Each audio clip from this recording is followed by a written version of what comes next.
Hello everyone, good evening. कैसे आप लोग? सो आइए, आज हम लोग अपनी क्लास में लेके आए हैं एक बहुत ही फेमस हमारे ब्रिटिश पोएट हैं, विलियम वर्ड्सवर्थ साहब हैं। उन पर हम लोग आज एक मैराथन क्लास करेंगे और ये एक लंबी क्लास होने वाली है जहां पर हम मोर देन 200 क्वेश्चंस को एमसीक्यू जो स्पेशल उनकी लाइफ एंड वर्क्स पर डिज़ाइन किया हुआ है। हालांकि इसके बाद हम स्पेसिफिकली उनकी कुछ रचनाएं हैं जिस पर, जैसे टिंटन एबे, इमॉर्टलिटी वुड है, सॉलिटरी रीपर उनका हो गया, डेफोडिल्स हो गया, उस पे हम अलग से आपके लिए लेकर के आएंगे क्वेश्चंस। लेकिन अभी फिलहाल including his lifes and works, his achievements, contributions to English literature, इन सब पर हम आपके लिए एमसीक्यू सीरीज लेकर के आए हैं।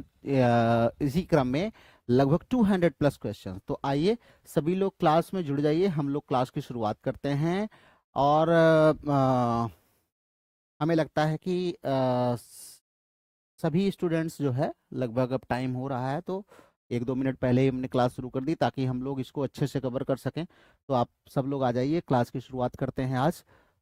नेहा ऑलरेडी यहाँ पर आ चुकी हैं and Areeba is there. Areeba, good evening Areeba. Areeba, आप किस चीज़ की तैयारी कर रही हैं, कहाँ की रहने वाली हैं, अपना पूरा इंट्रोडक्शन दीजिएगा जो है।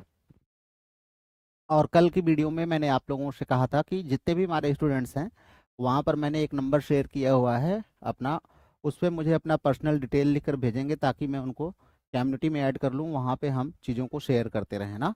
तो चलिए, let's begin the class for today. आज की क्लास की हम लोग शुरुआत करते हैं। हिलन सिंह राजपूत जी भी आ गए हैं। हाँ, तो चलिए आज की क्लास की हम लोग शुरुआत करते हैं। और लोग, और भी बच्चे हमारे जो हैं, धीरे धीरे वो जुड़ जाएंगे। तो आज हमारा जो ये सेशन होने वाला है काफ़ी लंबा होने वाला है। आप सब लोग जो है ध्यान रखेंगे कि इसमें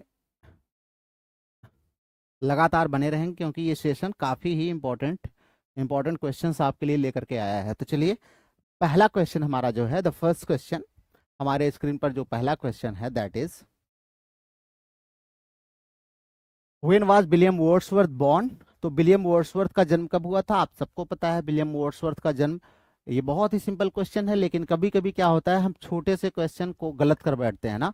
तो इसलिए एट लिस्ट जितने हमारे सिलेबस में राइटर दिए हुए हैं, कम से कम उनके जो है उनके डेट ऑफ बर्थ को आप जरूर याद रखिए और उनके डेट ऑफ डेथ को आप जरूर याद रखिए। और जो कुछ फेमस अचीवमेंट्स उनकी लाइफ में होते हैं, उन डेट्स को आप जरूर याद रखिए। तो बिल्कुल सही है अरीबा एंड खिलन। 7 अप्रैल जो है 1770 को इनका जन्म हुआ था, ध्यान रखिएगा। 7 अप्रैल। 23 अप्रैल को हमारे वर्ड्सवर्थ, क्या नाम है, शेक्सपियर साहब का जन्म हुआ है ना। शेक्सपियर साहब का जन्म हुआ है, ठीक है। तो आप ये जरूर ध्यान रखेंगे, ठीक है। Yogita, good evening. खुश रहिए, मस्त रहिए। अरीबा, अपना परिचय देना बेटा, आप कहाँ से हैं? तो इनका जन्म कहाँ हुआ था? 7 अप्रैल 1770 को इनका जन्म हुआ था कॉकर माउथ में ना। ये भी एक बार टीजीटी में क्वेश्चन पूछा हुआ है। तो ईस्ट काकर माउथ करके है जगह, काकर माउथ का ईस्ट है, ईस्ट काकर माउथ में। और ये आता किस में है? कंबरलैंड डिस्ट्रिक्ट में आता है ना, कंबरलैंड डिस्ट्रिक्ट में। यहाँ पर इनका जन्म हुआ था कब? 7 अप्रैल 1770 को, ठीक है। चलिए, नेक्स्ट क्वेश्चन है हमारा। अगला क्वेश्चन है, who was Wordsworth sister and close literary companion. Wordsworth की सिस्टर इनमें से कौन है और इनकी अच्छी लिटरेरी कंपेनियन भी थी, क्या नाम है उनका? हाँ, the first generation of romantic poet हैं, बिल्कुल सही है। लेक पोएट्स हैं, बिल्कुल सही है खिलन। हाँ, कौन है बताइए? बिल्कुल, इनकी सिस्टर जो है डोरोथी वर्ड्सवर्थ थी ना। ये बड़ा ही फेमस नाम है, आप जान, ये इसको याद करके रखिएगा ना। ये डोरोथी वर्ड्सवर्थ एक ऐसी इनकी कंपेनियन, इनकी बिलव्ड सिस्टर हैं ना, जो इनको इंस्पायर करती हैं। बहुत सारे पोएम को लिखने के पीछे डोरोथी का हाथ है, ऐसा माना जाता है, ध्यान रखिएगा। उनमें से एक सबसे फेमस पोम कौन सी है? Tintern Abbey. टिंटन एबे पूरा का पूरा जो है डोरोथी का श्रेय है, ध्यान रखिएगा। टिंटन एबे, ठीक है। तो she was a kind of inspiration to the poet, poet के लिए वो एक प्रकार का इंस्पिरेशन का काम करती थी और हमेशा उनको इंस्पायर करती थी कि भैया तुम क्या करो, लिखो अच्छे से। इन विच काउंटी वॉज वर्ड्सवर्थ बॉर्न, तभी हमने आपको बताया था जो काउंटी थी वो कम्बरलैंड थी, तो कम्बरलैंड के काकर माउथ में इनका जन्म हुआ था ना, ये ध्यान रखिएगा। हो सकता है आपसे पूछ ले ये क्वेश्चन, तो इसलिए कभी भी छोटे क्वेश्चन को भी हमें इग्नोर नहीं करना चाहिए, ऐसा मेरा मानना है, क्योंकि बहुत डिफिकल्ट क्वेश्चन हम कभी कभी सही करके चले आते हैं और इजी क्वेश्चन गलत कर देते हैं और वहीं से हम एग्जाम में पीछे हो जाते हैं, तो इसलिए हमेशा आप ध्यान रखिए। बीके सिंह जी आ गए हैं, चलिए स्वागत है आपका भी। सरिता है यहाँ पे, सरिता गुड इवनिंग, स्वागत है आपका भी, स्वागत है। चलिए वेरी गुड, आप सब लोग आंसर कर रहे हैं, that's very good, very nice कि आप हमारे सारे बच्चे जो है काफी मेहनत कर रहे हैं। तो what was the profession of Wordsworth father, John Wordsworth, तो जॉन वर्ड्सवर्थ जो थे वो क्या थे, क्या थे इनके पिताजी, क्या थे, हाँ इनके पिताजी थे एक लीगल एजेंट होता है ना, स्टीवार्ड बोलते हैं, एक लीगल एजेंट होता है, तो स्टीवार्ड टू नोबल मैन ना, एक नोबल मैन के स्टीवार्ड थे, एक एजेंट थे ना, और वो नोबल मैन कौन थे, वो नोबल मैन थे अर्ल ऑफ लॉन्सडेल, ध्यान रखिएगा, अर्ल ऑफ लॉन्सडेल जो है इन्हीं के स्टीवार्ड थे, ध्यान रखिएगा, ठीक है। तो हो सकता है आपके एग्जाम में ये भी पूछ ले ना। चलो next, what was the name of Wordsworth wife, अभी ये सब सिंपल क्वेश्चंस चल रहे हैं, वर्ड्सवर्थ की वाइफ का नाम क्या है, वर्ड्सवर्थ की वाइफ का नाम क्या है,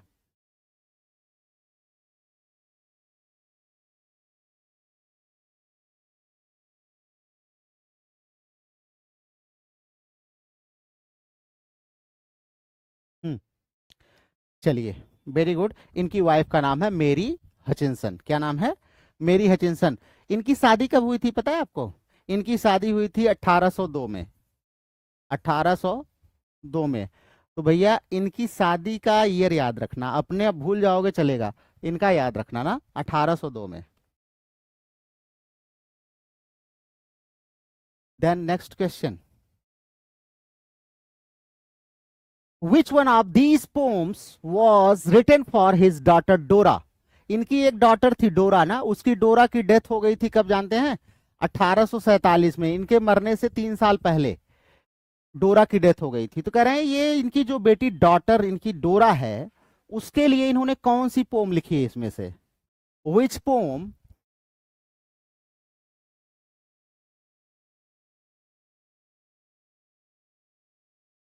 कौन सी पोम लिखी है,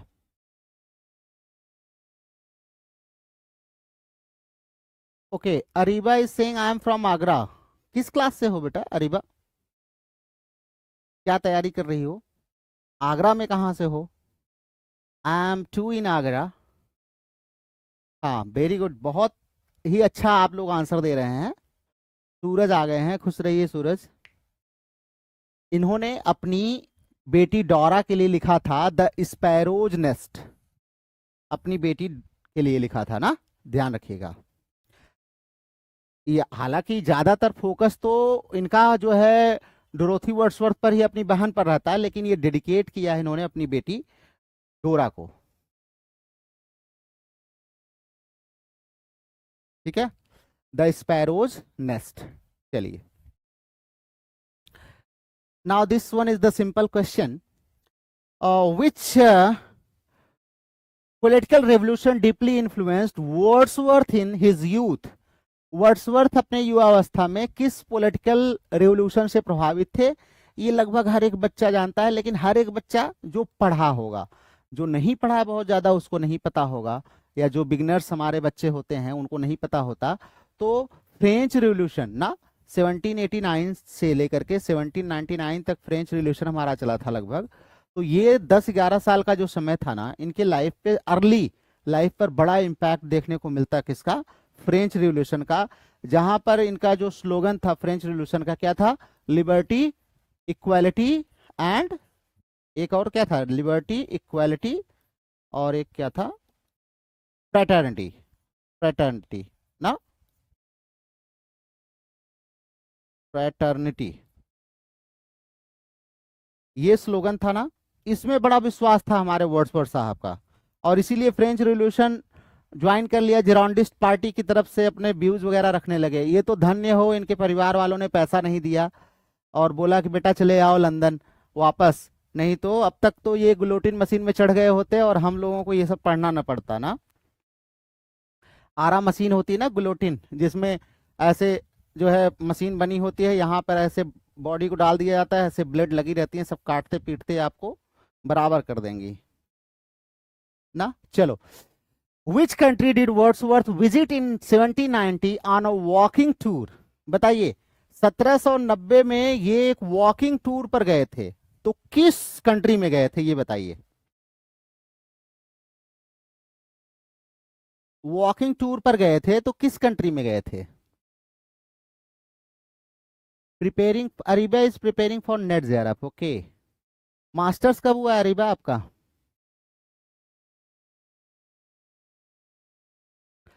लिबर्टी, इक्वलिटी एंड फ्रेटर्निटी, हाँ ठीक है, everyone has given the right answer.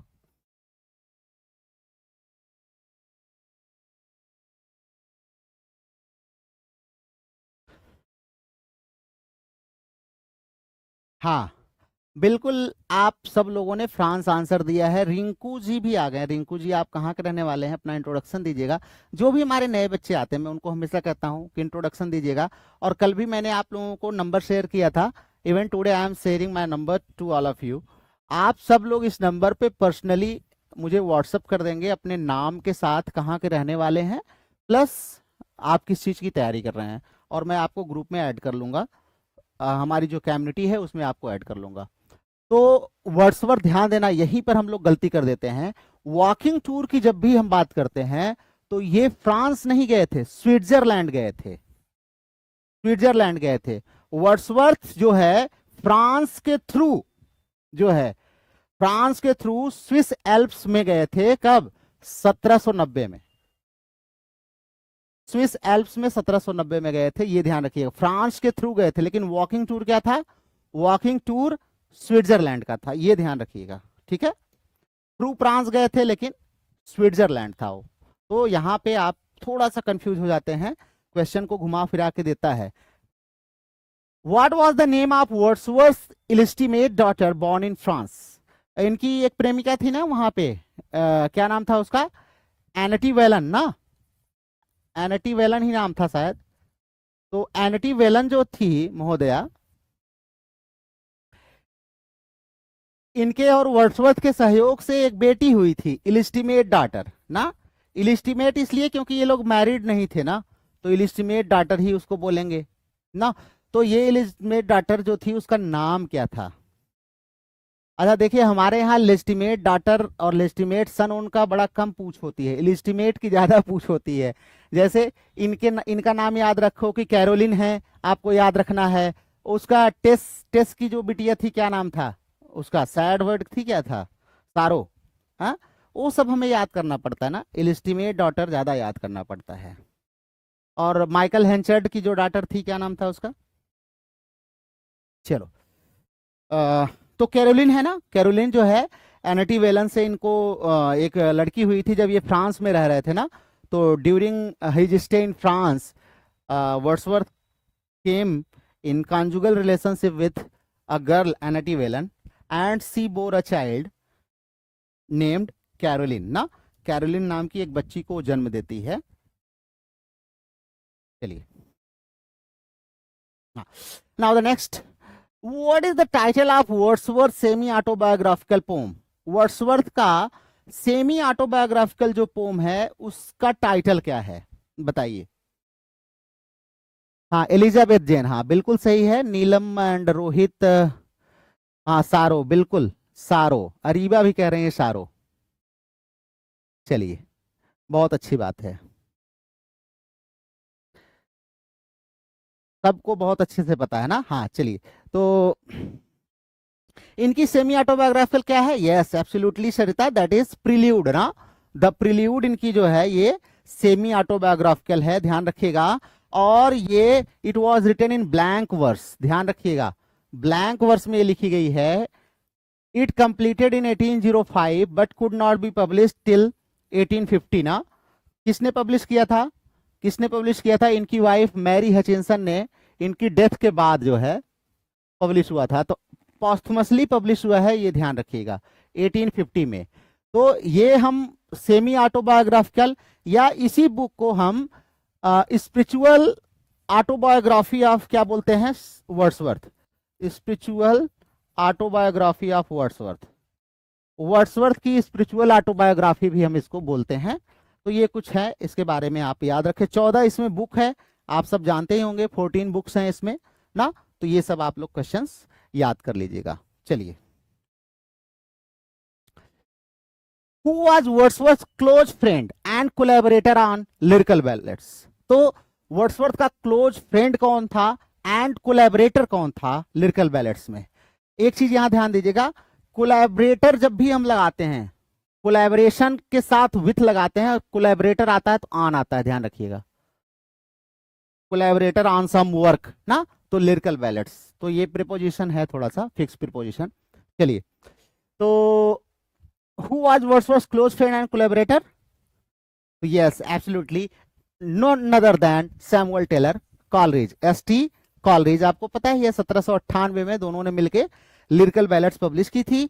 जहां पर लिरिकल बैलेट्स में क्या था, फिर से रिवाइज करा दें।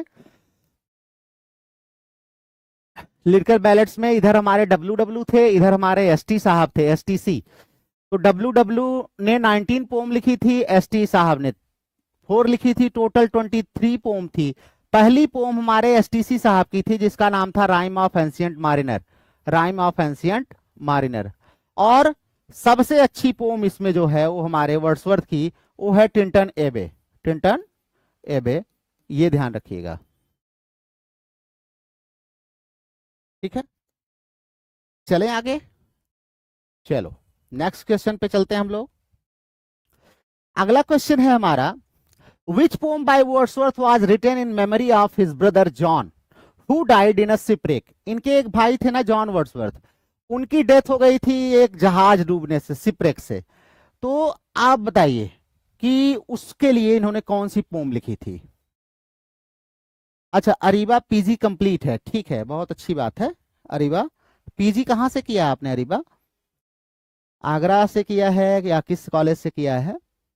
किस ईयर में किया है?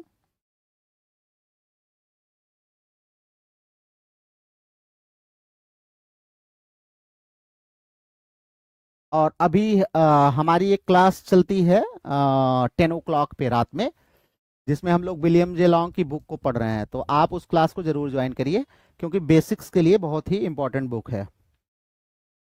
तो बताएं बच्चों, क्या लिखा था इन्होंने, कौन सी पोम लिखी थी?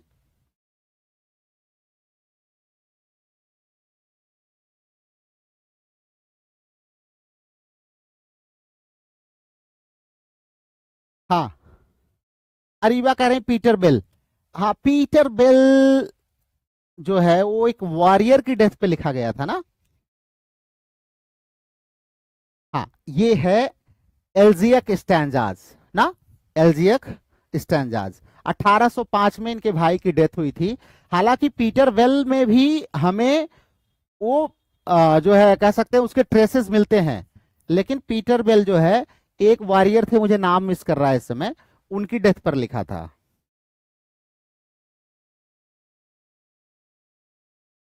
चलिए, when was Wordsworth made poet laureate of England? सबको पता है 1843 में कहा गया। ये हमारे सदी साहब की डेथ होती है ना, इनके जो है सदी साहब जो हमारे कालरी साहब के साढ़ू भाई थे, इनकी डेथ होती है। तो पोएट लॉरेट किसको बनाया जाता है? हमारे जो है वर्ड्सवर्थ साहब को बनाया जाता है ना पोएट लॉरेट। चलो, ये बहुत इंपॉर्टेंट क्वेश्चन है। Which poet refer to Wordsworth poetry as a healing power of nature? किसने वर्ड्सवर्थ की पोएट्री को हीलिंग पावर ऑफ नेचर कहा है?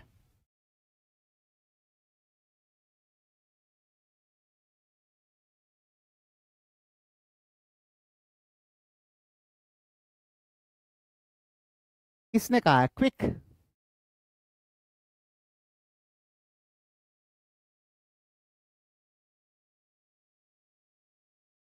Yes, yes, absolutely, it was Matthew Arnold ना। मैथ्यू अर्नल्ड वर्ड्सवर्थ की बहुत तारीफ करी है इन्होंने ना, मेमोरियल वर्सेस में वर्ड्सवर्थ की काफी तारीफ करी है, ये ध्यान रखिएगा ना। तो ये कहते हैं कि इनके अंदर मॉरल जो है हीलिंग थी, इनके अंदर जो है एक हीलिंग इन्फ्लुएंस था इनकी पोएट्री में, तो ये ध्यान रखिएगा, वर्ड्सवर्थ ने इनकी काफी तारीफ की है। चलिए, what was Wordsworth job when he lived eight Dove cottage? जब ये डव कॉटेज में रह रहे थे तो कौन सी नौकरी कर रहे थे? आप सबको पता है ना, डव कॉटेज में थे तो क्या कर रहे थे?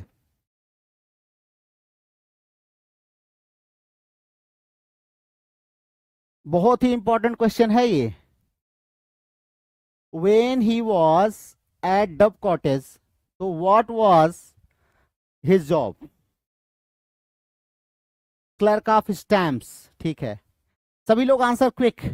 Okay, C option, C option को 2 वोट मिल चुके हैं, 3 भी मिल गया है, 4 मिल गया है, सी के लिए ही सब जा रहे हैं, 5। चलिए, और लोग दीजिए भाई फटाफट वोट। हीरा गंगवार जी हैं, सी। कहाँ से हैं हीरा जी? अपना अपना नाम पूरा डिटेल बताइएगा, कहाँ के रहने वाले हैं, किस चीज की तैयारी कर रहे हैं, बताओ बच्चों, क्विक आंसर दो। योर आंसर इज रॉन्ग भाई। जब ये डब कॉटेज पर कहाँ थे पता है? डब कॉटेज में ये रहे हैं 1799 से लेकर के 1808 तक शायद रहे हैं, ये 10 साल। ये 10 साल इन्होंने केवल पोएट्री लिखी है, और इनकी सबसे बेस्ट जो पोएट्री होती है ना, वो इसी पीरियड में पाई जाती है, इसी पीरियड में पाई जाती है। और इस समय इनके पास कोई नौकरी नहीं थी, ही वॉज जॉबलेस, तो he had no formal job. ध्यान रखिएगा, इनके पास कोई जॉब नहीं थी, ये ध्यान रखिएगा, नहीं तो भूल जाएंगे। हाँ, गेटे, वर्ड्सवर्थ एंड बायरन की तारीफ करी है मेमोरियल वर्सेज में अर्नॉल्ड ने। यस, बिल्कुल सही है नीलम, यू आर राइट। ये भी क्वेश्चन आप लोग सही कर लीजिए ना, कि ये डव कॉटेज में 10 साल रहे हैं, 1799 से 1808 तक, और वहां पर इनके पास कोई जॉब नहीं थी, ये ध्यान रखिएगा, ठीक है। चलो, एक नया चीज आपको मिल गया ना, आओ आगे चलते हैं। और स्टैम्प कलेक्टर तो आप लोग जानते हो बेटा, 1813 में बने हैं ना स्टैम्प कलेक्टर, 1813 में। What poetic theme is most associated with Wordsworth? कह रहे हैं वर्ड्सवर्थ से कौन सी पोएटिक थ्योरी जुड़ी हुई है? Okay, Heera Gangwar is from Bareilly. What is your full name and किस चीज की आप तैयारी कर रहे हैं हीरा जी? हाँ ठीक है, कोई बात नहीं अरीबा, यही सीखने के लिए तो आप आए हैं ना। हाँ, best decade, yes, best decade of Wordsworth life, yes, a decade of literary achievement कहा जाता है उसको। बताइए किससे रिलेटेड थे ये? What poetic theme is most associated with Wordsworth? तो बिल्कुल स्वाभाविक सी बात है, नेचर एंड ह्यूमन इमोशन।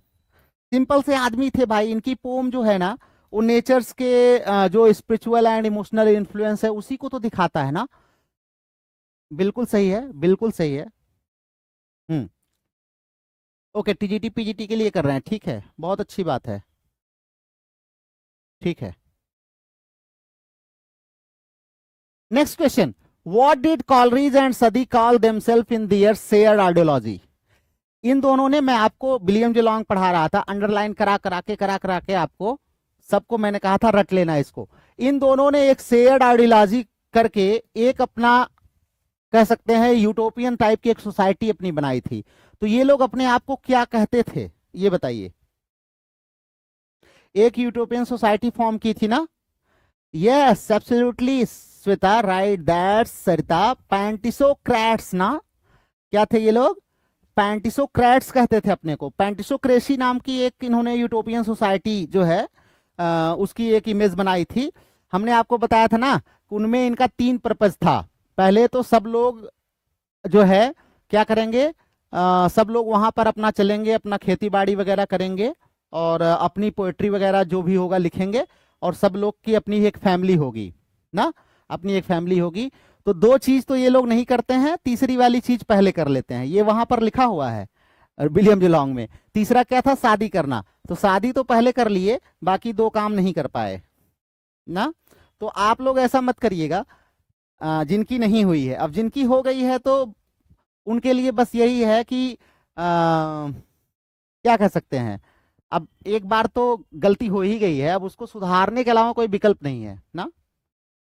कुछ ऐसी मिस्टेक्स होती हैं कि जो आप उसको सुधार नहीं सकते। उसके सुधारने का ये तरीका है कि आप उसको मेंड करिए, थोड़ा सा इंप्रूव करिए बस। What major award or title did Wordsworth receive from the crown in 1842? 1842 में राजा ने वर्ड्सवर्थ को कौन सा अवार्ड दिया था?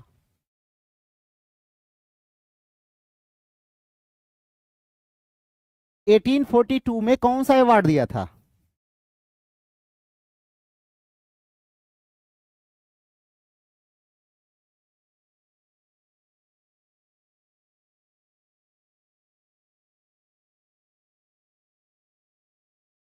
कोई बात नहीं सरता।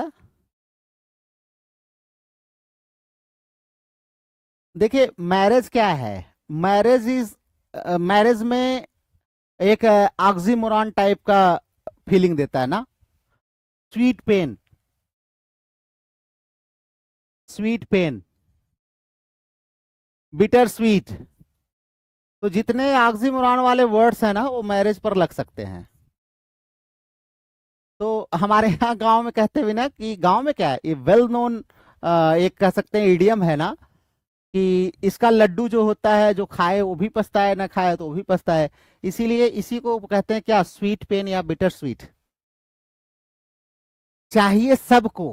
हाँ, 1842 में इनको क्या मिला बेटा, तो ध्यान देना, जब ये बने थे 1843 में पोएट लॉरेट, तो पोएट लॉरेट बनने से पहले गवर्नमेंट ने इनको सिविल लिस्ट पेंशन दी थी, ध्यान रखिएगा, सिविल लिस्ट पेंशन दी थी, ठीक है। नहीं सरिता, जन्म खराब नहीं होता। मैरिज तो एक ऐसा बॉन्ड है कि या हम लोग उसका दुरुपयोग करते हैं, गलत तरीके से उसको समझते हैं। मैरिज आपको जो कंफर्ट देता है ना, स्पिरिचुअल अटेनमेंट भी आप उसके थ्रू कर सकते हैं, मैरिज के थ्रू। हाँ, और बल्कि जल्दी आप कर सकते हैं। वर्ड्सवर्थ की डेथ कहां हुई थी, आपके लिए क्वेश्चन है, वर्ड्सवर्थ की डेथ कहां हुई थी?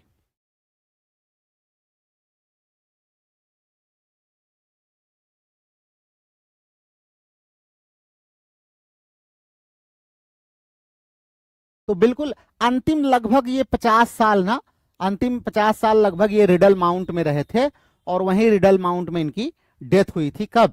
1850 में इनकी डेथ हुई है ना, ये ध्यान रखना, Rydal Mount. Then next, who made the critical statement?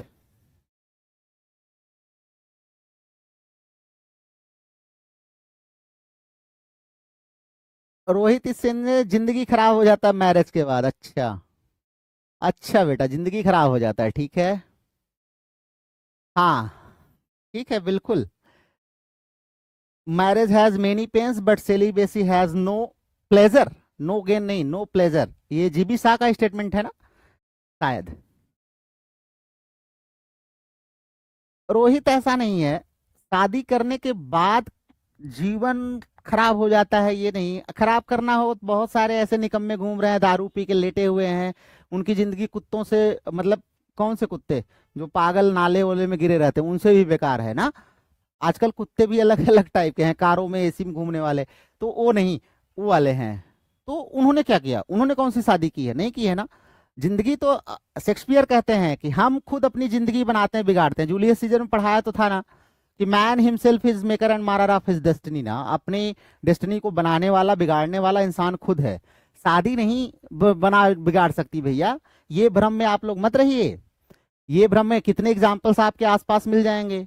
अगर मैं अपना ही एग्जाम्पल दूं तो I was married in 2013, I got my first job in 2015 and till then I got 8+ job, 8+ job मैंने करी है। तो मैरिज ने कहा मुझे डिस्टर्ब किया, क्या नष्ट हो गया? कुछ नहीं नष्ट हो गया, rather it gave me responsibility. हाँ, इसने मुझे रिस्पॉन्सिबिलिटी दी कि no, I have no other option, मुझे करना ही है। तो मुझे लगता है कि हाउ यू टेक, कैसे आप लेते हैं, इस पे डिपेंड करता है ना। मुझे ऐसा फील होता है, फिलहाल सबकी परिस्थितियां अलग हैं। Who made the critical statement, किसने स्टेटमेंट दिया, बहुत फेमस है, ध्यान रखना। Wordsworth is a poet of man and nature in harmony. Wordsworth is a poet of man and nature in harmony. बताइए किसने कहा है?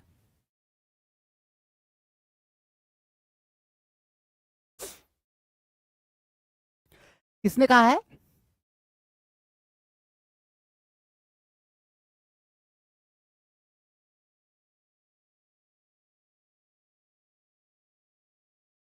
हम्म, बिल्कुल, बिल्कुल डिकिंसी ने नहीं कहा है, ये कहा है हमारे अर्नोल्ड साहब ने। Wordsworth is a poet of man and nature in harmony. ठीक है, next question. Which poem by Wordsworth starts with the line I wander lonely as a cloud. इसी नाम से पोम भी इसको कभी कभी हम लोग बोल देते हैं ना, I wander lonely as a cloud, poem का नाम भी दे देता है। ये इसकी पहली लाइन है।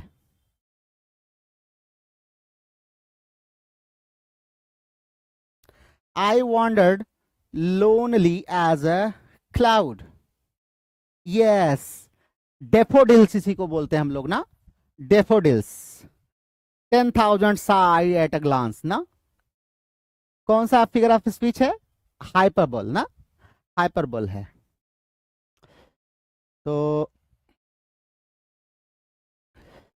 Next, which of the following poets was not part of the lake poets group along with Wordsworth? कह रहे हैं वर्ड्सवर्थ के साथ दो और पोएट थे, वर्ड्सवर्थ के साथ दो और थे जिनको मिला के लेक पोएट्स कहा जाता था। तो इनमें से कौन लेक पोएट नहीं है? कौन लेक पोएट नहीं है? एस.टी. कॉलरीज, रॉबर्ट सदी, बायरन, विलियम वर्ड्सवर्थ। तो आप सबको पता है ये दोनों साड़ू भाई और ये तीनों जो है क्या थे? लेक पोएट कहलाते थे। केवल यही हमारे बायरन साहब जो हैं ये लेक पोएट को क्रिटिसाइज करते थे। ध्यान रखिएगा, बायरन जो है ये क्रिटिसाइज करते थे लेक पोएट्स को, कहते थे ये गधे हैं, ये कभी लेक लेक डिस्ट्रिक्ट से बाहर निकले ही नहीं, तो ये दुनिया को क्या दिखाएंगे, इनको बस वही खरपतवार और पेड़ पौधे यही दिखते हैं। जैसे आप एक जंगल में छोटा सा जंगल है या छोटा सा घर मान लीजिए, उसी में रहे हैं, अब आप कहेंगे कि अरे पूरी दुनिया में बस यही ऐसी ही दीवार है, ऐसा ही पैनल है, ऐसा ही कैमरा है, ऐसे ही, तो ये गलत बात है। कहते बाहर निकलो तब दुनिया देखोगे ना, वहीं एक छोटे से जो है मेढक की तरह कुएं में पड़े हुए हो। Who was Wordsworth French lover? Wordsworth की फ्रेंच लवर कौन थी?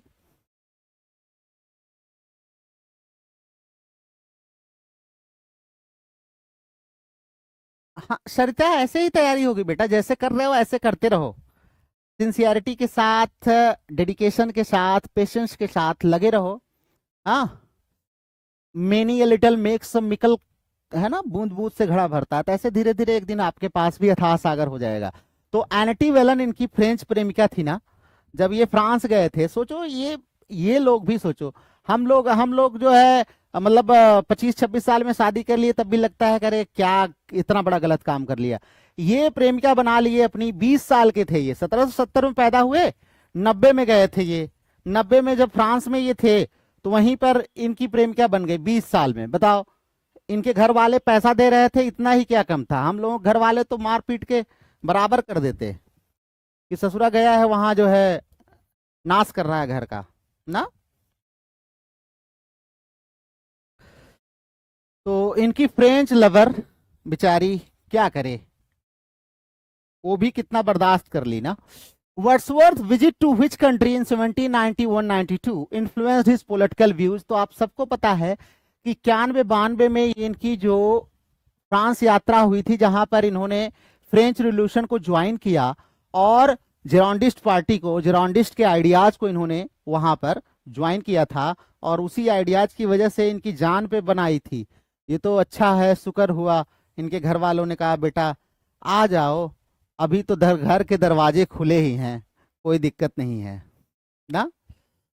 कौन सा वो गाना है मुकेश का एक गाना है ना, मुकेश कुमार, पुराने सॉन्ग, कौन सा गाना है, कोई जब तुम्हारा हृदय तोड़ दे ना, तड़पता हुआ जब कोई छोड़ दे, तब तुम मेरे पास आना प्रिय। तो घर वाले क्या करें, घर वालों का तो यही होता है कि जाओ मौज मस्ती कर रहे हो, जब धोखा खाओगे तो आना, मेरा दर खुला है, खुला ही रहेगा तुम्हारे लिए, क्योंकि तुम तो हमारे बेटे हो ना, हमारे बेटे बेटी हो, तुम तो आओगे तो हमें तो रिसीव करना ही पड़ेगा। तो what change did Wordsworth undergo politically in later life, बाद में वर्ड्सवर्थ के अंदर पॉलिटिकली बड़ा चेंज आया, मैंने पढ़ाते समय आपको बताया था। तो क्या चेंज था, शुरुआत में बड़े रिवोल्यूशनरीज टाइप के थे, बाद में न्यूट्रल हो गए, बोले है बकवास है, टर्न कंजर्वेटिव, बेचारे कंजर्वेटिव बन जाते हैं बाद में, कहते हैं ये सब बकवास था ना। इसीलिए आप लोगों को कहता हूं थोड़ा सा अपने दिमाग की बत्ती जलाओ, हाँ, मेंटास खाओ या ना खाओ, लेकिन दिमाग की बत्ती जलाओ, सोचो समझो क्या उचित है क्या अनुचित है ना। उम्र के बहाव में, उम्र के इस क्या कहते हैं, द फ्लो ऑफ एनर्जी में अपने आप को कहीं इतनी दूर मत लेके चले जाओ जहां से वापस आना मुश्किल हो जाए। In which year did Wordsworth visit Germany with Coleridge, ये भी बड़ा इंपॉर्टेंट क्वेश्चन है, कॉलरीज को लेकर के ये जर्मनी गए हुए थे, कौन से साल में?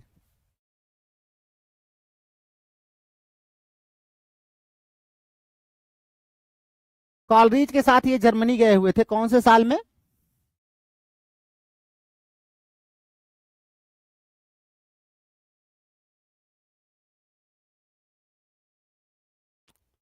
हाँ बिल्कुल, 1798 में, 1798 में लिरिकल बैलेट्स के पब्लिकेशन के बाद ये लोग गए Germany.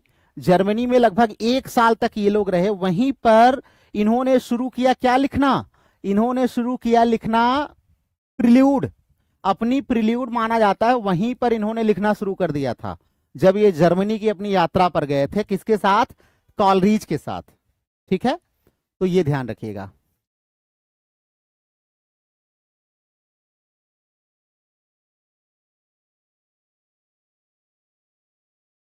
Next is Wordsworth held the position of distributor of stamps in which country, 1813 में इनको स्टैम्प डिस्ट्रीब्यूटर की पोस्ट दी गई थी, किस कंट्री में ये थे?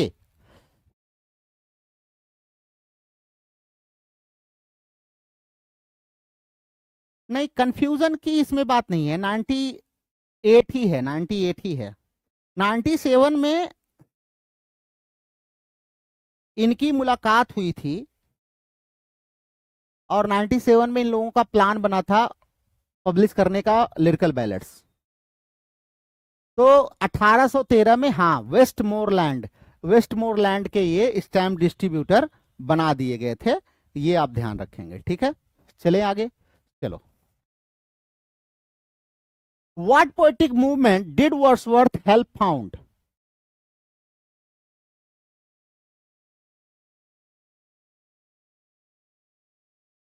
तो आपको पता है रोमांटिक, रोमांटिक मूवमेंट में भाई इन्होंने और कॉलरीज ने रोमांटिक मूवमेंट की शुरुआत करने में काफी मदद करी है ना।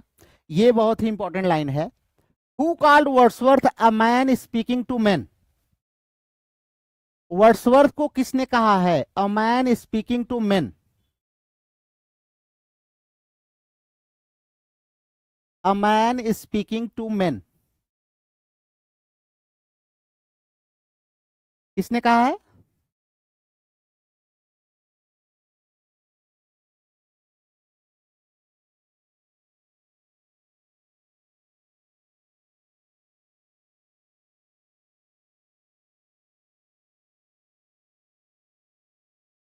हाँ 95 में बीके, हाँ मुलाकात 95 में हुई थी, ठीक है, डोरोथी के थ्रू। 97 में इन लोगों का प्लान बना था लिरिकल बैलेट्स पब्लिश करने का।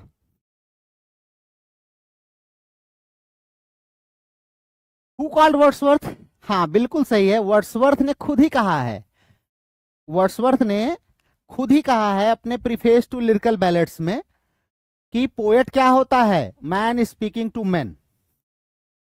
Which of the following poems celebrate Lucy, an idealized rural girl? कह रहा लूसी नाम की लड़की को सेलिब्रेट किया है किस पोम में, तो लूसी ग्रे ही उस पोम का नाम है, बहुत ही फेमस पोम है, ठीक है। लूसी ग्रे में वर्ड्सवर्थ ने दिखाया है कि कैसे नेचर जो है वो एक ह्यूमन बीइंग को कैसे डेवलप करती है, नर्चरिंग कैसे करती है। How many children did Wordsworth have with मेरी हचिंसन। देखो यहाँ पे हैव विथ मेरी हचिंसन, केवल हैव लिखा होता तो +1 कर देते हम, जितना भी आंसर होगा उसमें 1 जोड़ देते। क्यों? क्योंकि वर्ड्सवर्थ की बिटिया तो वो भी थी, कैरोलिन भी थी ना। लेकिन have with Mary Hutchinson, Mary Hutchinson से कहा था इनके कितने बच्चे थे, तो ज्यादा नहीं, इनके मात्र 5 बच्चे थे, ओनली 5। कौन कौन थे? जॉन, और कौन थे? डोरा, और कौन थे? थॉमस, कैथरीन और विलियम। कैथरीन और विलियम, तो 5 ये हो गए पांडव, और कर्ण हो गए हमारे कैरोलिन ना, कैरोलिन हो गई कर्ण, तो ये पांडव हो गए और ये कर्ण हो गए ना, ऐसे समझ लो।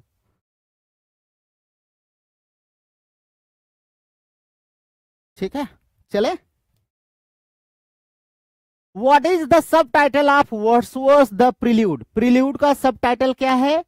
बहुत ही सिंपल क्वेश्चन है, किसके लिए? जिन बच्चों ने पढ़ा है उनको पूरा तैयार है, लेकिन जो अभी नहीं ज्यादा डिटेल में पढ़े हैं उन बच्चों के लिए ये उतना इजी भी नहीं है। इसका नाम है growth of a poets mind, growth of a poets mind.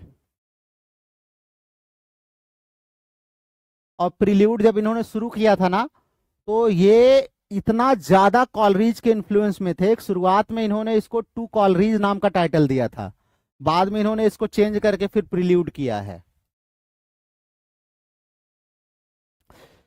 Who publish the prelude after Wordsworth death. Wordsworth की डेथ के बाद, पीछे हमने बताया था, इनकी जो पत्नी थी जिसका नाम क्या था, कहाँ गया भैया, ये है मेरी वर्ड्सवर्थ। अच्छा, मेरी वर्ड्सवर्थ यहाँ पर है, मेरी हचिंसन याद आ रहा था। तो मेरी वर्ड्सवर्थ या मेरी हचिंसन जिनको हम बोलते हैं, इन्होंने ही पब्लिश किया है 1850 में। ठीक है, तो इनकी एक बुक है जो पोस्टमसली पब्लिश हुई है, ये ध्यान रखिएगा। Wordsworth house dub cottage is located in which town. जब ये इनका डब कॉटेज जो था, जहां पर ये 1799 से लेके 1808 तक रहे थे, तो डब कॉटेज इनका किस जगह पर था? डब कॉटेज इनका कहां था? यस, ग्रासमियर में ना, ग्रासमियर में था।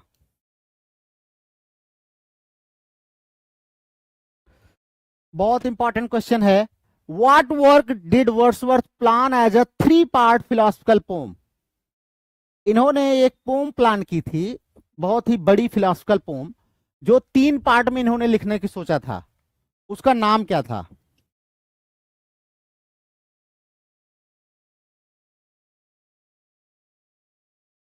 यस, उसका नाम था द रिक्लूज ना, द रिक्लूज। उसी का पार्ट ये है आपका, एक्सकर्सन और प्रिल्यूड उसी का पार्ट है, उसी का पार्ट है। ठीक है,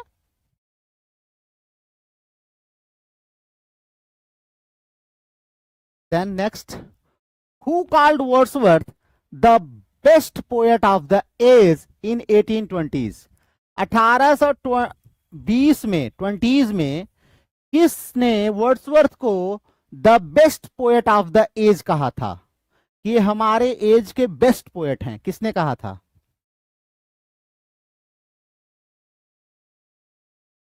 सब लोग आंसर देते रहिए फटाफट। Yes, it was William Hazlitt. William Hazlitt ने जो है कहा था कि हालांकि प्राय इनकी आलोचना ही करते थे, खास करके इनको पहली बार जो अगर हम बोले इगोइस्ट जो टर्म इनके लिए यूज होता है, पहली बार अपने लेक्चर्स में इन्होंने ही यूज किया था।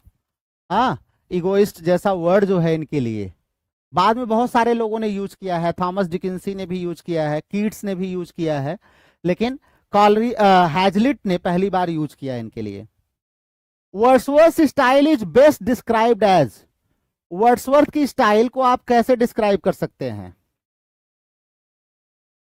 Yes, it's very concrete and simple style है। वर्ड्सवर्थ जो है वो प्लेन लैंग्वेज और सिंप्लिसिटी इन पोएट्री ये सब कहते थे ना. Poetry should be written in the language of common man. Which poem features the line the child is the father of man. Paradox है ना, पैराडॉक्स का एग्जाम्पल है the child is the father of the man. किस poem में आता है?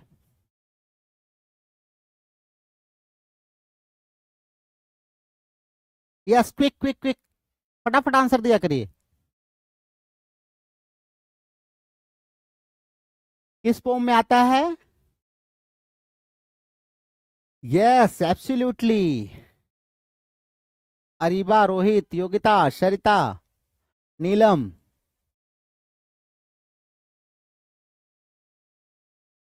Yes, absolutely. Heera. My heart leaps up ना, my heart leaps up कब पब्लिश हुई थी? My heart leaps up, my heart leaps up इनकी 2 वॉल्यूम्स इन 1802 आई थी ना. 1802 में इनकी 2 वॉल्यूम्स नाम से एक कलेक्शन आई थी 1802 में. उसमें एक पोयम ये भी थी, my heart leaps up. My heart leaps up बहुत ही ये फेमस पैराडॉक्स का एग्जाम्पल है. हाँ, रेनबो, ठीक है. नेक्स्ट क्वेश्चन है, what theme dominates Tintern Abbey. Tintern Abbey में कौन सी थीम डोमिनेट करती है? Yes, absolutely. Nature's moral and spiritual influence. शुरुआत में ही हमने बताया था कि ये नेचर के मॉरल एंड स्पिरिचुअल इन्फ्लुएंस की बात करते हैं ना. तो टिंटन एबे में ये स्पष्ट रूप से हमें दिखाई देता है. The next, which poet said Wordsworth could make an ordinary stone glow with feeling. लो भैया, इतनी बड़ी तारीफ, मतलब तानसेन जो है वो पत्थर पिघला देते थे अपने गाने से. ये कह रहे हैं वर्ड्सवर्थ ना एक पत्थर के अंदर भी इमोशन भर के उसको प्रसन्न कर सकते हैं. N ordinary stone glow with feeling.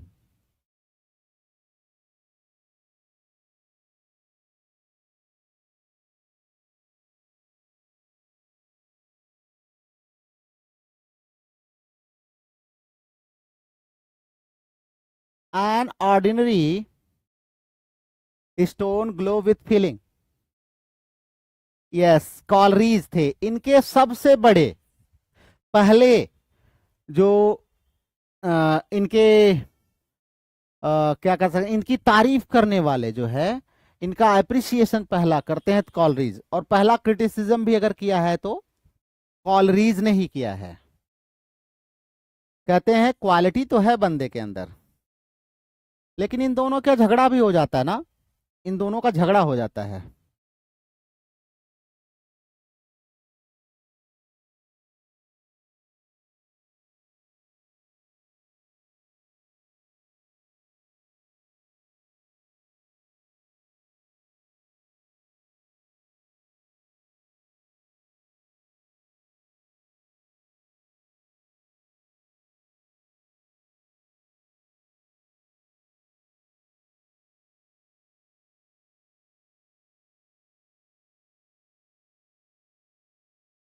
नहीं, आप लोग 1807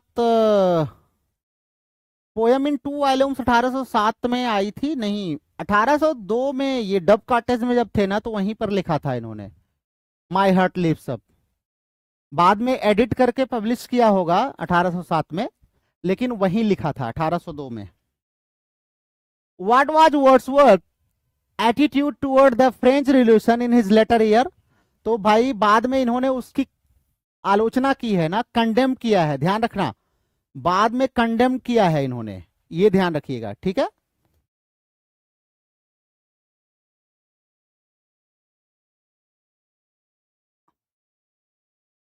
Which famous critic said that Wordsworth's poetry represent a return to nature and simplicity. किसने कहा है इनकी पोएट्री को? Return to nature and simplicity. Published 1807, return, हाँ ये हो सकता है 1802, लेकिन मुझे याद आ रहा है व्हेन ही वाज एट ग्रासमीर ना, डब कॉटेज में थे, तो इन्होंने लिखा था। यस, कौन कहता है? A return to nature and simplicity, Matthew Arnold. Matthew Arnold कहते हैं, इनकी बड़ी तारीफ करते हैं, और वर्ड्सवर्थ को as a spiritual and moral guide मानते थे। ये कहते थे इनकी जो पोएट्री है ना, ये क्या करती है? His poetry celebrates nature and the common man, तो इसीलिए return to nature and simplicity को दिखाते हैं। ये आप सबको पता होगा। What official title was bestowed on Wordsworth in 1843? तो आप सबको पता है he was appointed the poet laureate ना, in 1843 after the death of Robert Southey. What honor did Wordsworth decline during his lifetime? इनको एक ऑनर मिला था, उसको मना कर दिया इन्होंने। वो कौन सा ऑनर था?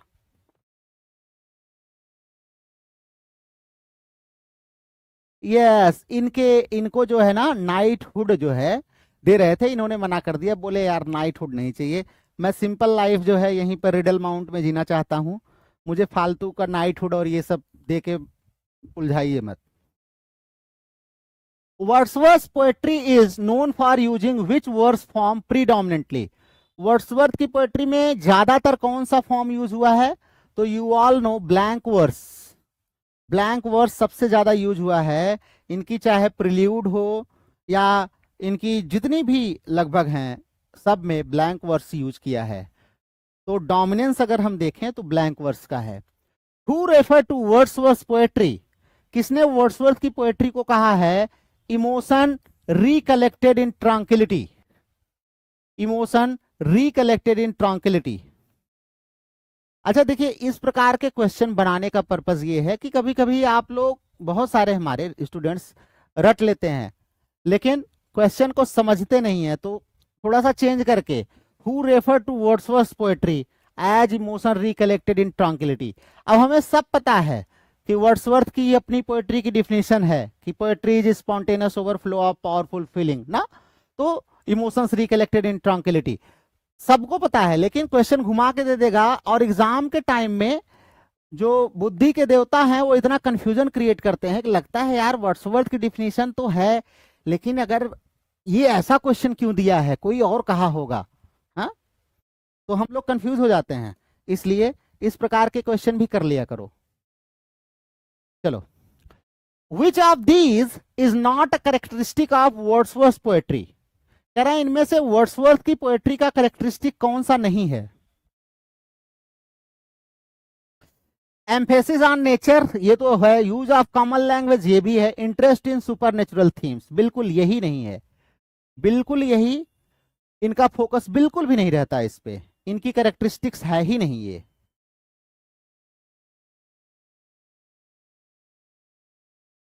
ये किसकी कैरेक्टरिस्टिक्स है?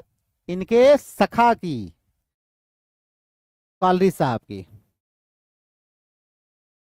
Which poet sarcastically called Wordsworth the dullest of the dull? हाँ, ये बड़ा इंपॉर्टेंट है, the dullest of the dull कहा है, हालांकि तारीफ भी कही है। आगे कुछ है ही साइंस करके, ऐसे साइनी डल ऐसे कुछ करके कहा है, मैं एग्जैक्ट स्टेटमेंट भूल रहा हूं।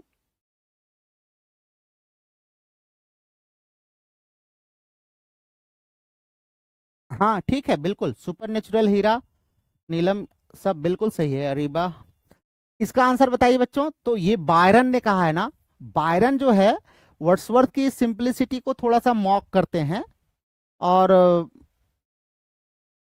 अपने सटायर में ना थोड़ा सा मॉक करते हैं वर्ड्सवर्थ को और कहते हैं the dullest of the dull.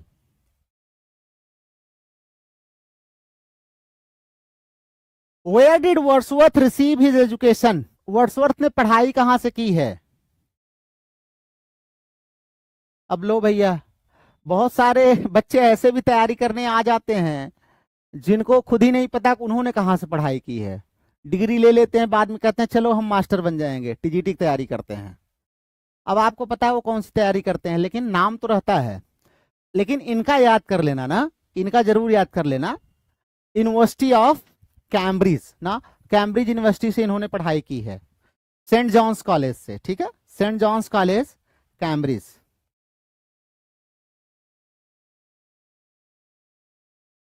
Which of Wordsworth poems end with the line, Wordsworth की कौन सी पोम इस लाइन के साथ समाप्त होती है, ये बहुत बार कोट किया गया एग्जाम में।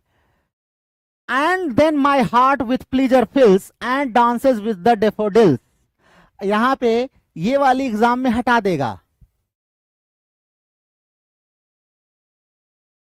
और पूछेगा कि and then my heart with pleasure fills and dances, dash dash करके पूछेगा ये लाइन कहां से ली गई है, तो ये लाइन डेफोडिल से ली गई है ना। तो ये ध्यान रखिएगा, ये इसकी एंडिंग लाइन है ना।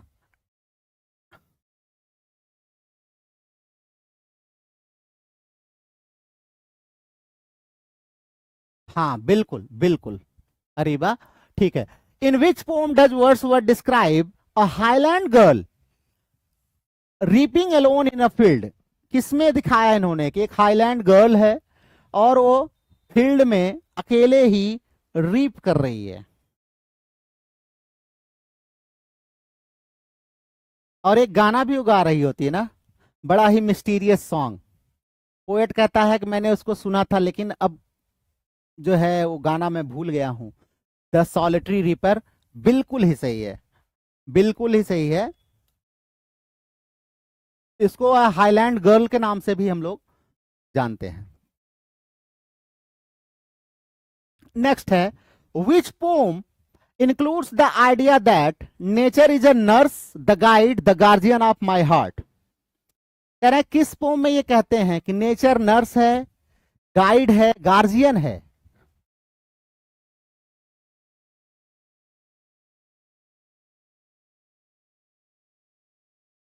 हाँ बिल्कुल सैड सॉन्ग है, हाँ प्लेनेटिव नोट करके वहां पर एक वर्ड है ना, plaintive note. Yes it's a Tintern Abbey ना, टिंटन एबे जो है, इसमें पोएट का मानना है कि जो नेचर है ना, ये क्या है, इसके अंदर पावर है, ये हमारे गाइड के रूप में काम करती है। Which prose work contains Wordsworth critical ideas on poetry, poetry पर इनके जो क्रिटिकल आइडियाज हैं वो किस में आते हैं, तो आप सबको पता है preface to lyrical ballads, preface to lyrical ballads. Then next, which close friend of Wordsworth wrote confessions of an English opium eater, ये तो आपको चिल्ला चिल्ला के मैंने पढ़ाया था, इनको पढ़ा रहा था ना वर्ड्सवर्थ के बाद, कॉलरिज के बाद। Confessions of an English opium eater किसने लिखा है?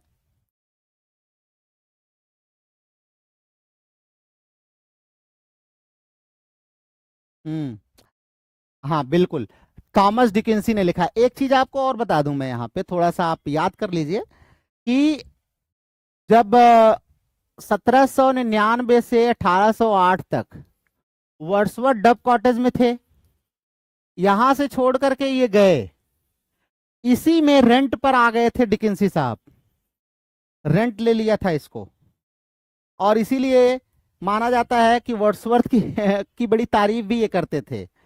भाई वहां आसपास लोग बताए होंगे कि हाँ बड़ा अच्छा आदमी था, बस पेड़ पौधों को देखता था, कभी दुनिया में और किसी को देखा नहीं। Wordsworth spend the last years of his life in which house, किस घर में लास्ट ईयर बताया है, तो रिडल माउंट, पीछे हमने आपको बताया था, रिडल माउंट में ये 1813 से लेकर के 1850 तक रहे हैं, ये ध्यान रखिएगा। इनकी डेथ कब हुई वर्ड्सवर्थ की, तो आप सबको पता है 1850 में। कब? 23 अप्रैल, 23 अप्रैल। देखिए इनका और शेक्सपियर का डेट एक ही है, बस ईयर चेंज हो गया है, इनका 1850 है, उनका 1616 है। मरने का 23 अप्रैल दोनों का है ना, 23 अप्रैल। हाँ, next, who wrote the famous essay Wordsworth as part of essay in criticism. अब एसे इन क्रिटिसिज्म दे ही दिया तो हम लोग तो बता ही लेंगे। तो एसे इन क्रिटिसिज्म मैथ्यू अर्नोल्ड का है। इसमें इन्होंने वर्ड्सवर्थ नाम का एक एसे लिखा है, ध्यान रखिएगा, जिसमें इन्होंने वर्ड्सवर्थ की बड़ी तारीफ की है ना। पीछे जो हमने 2-3 आपको कोटेशन बताए अर्नोल्ड के, वो सब उसी में आए हैं। Which of the following themes is not central to Wordsworth poetry. Wordsworth की पोएट्री में कौन सी थीम मुख्यतः नहीं आती है।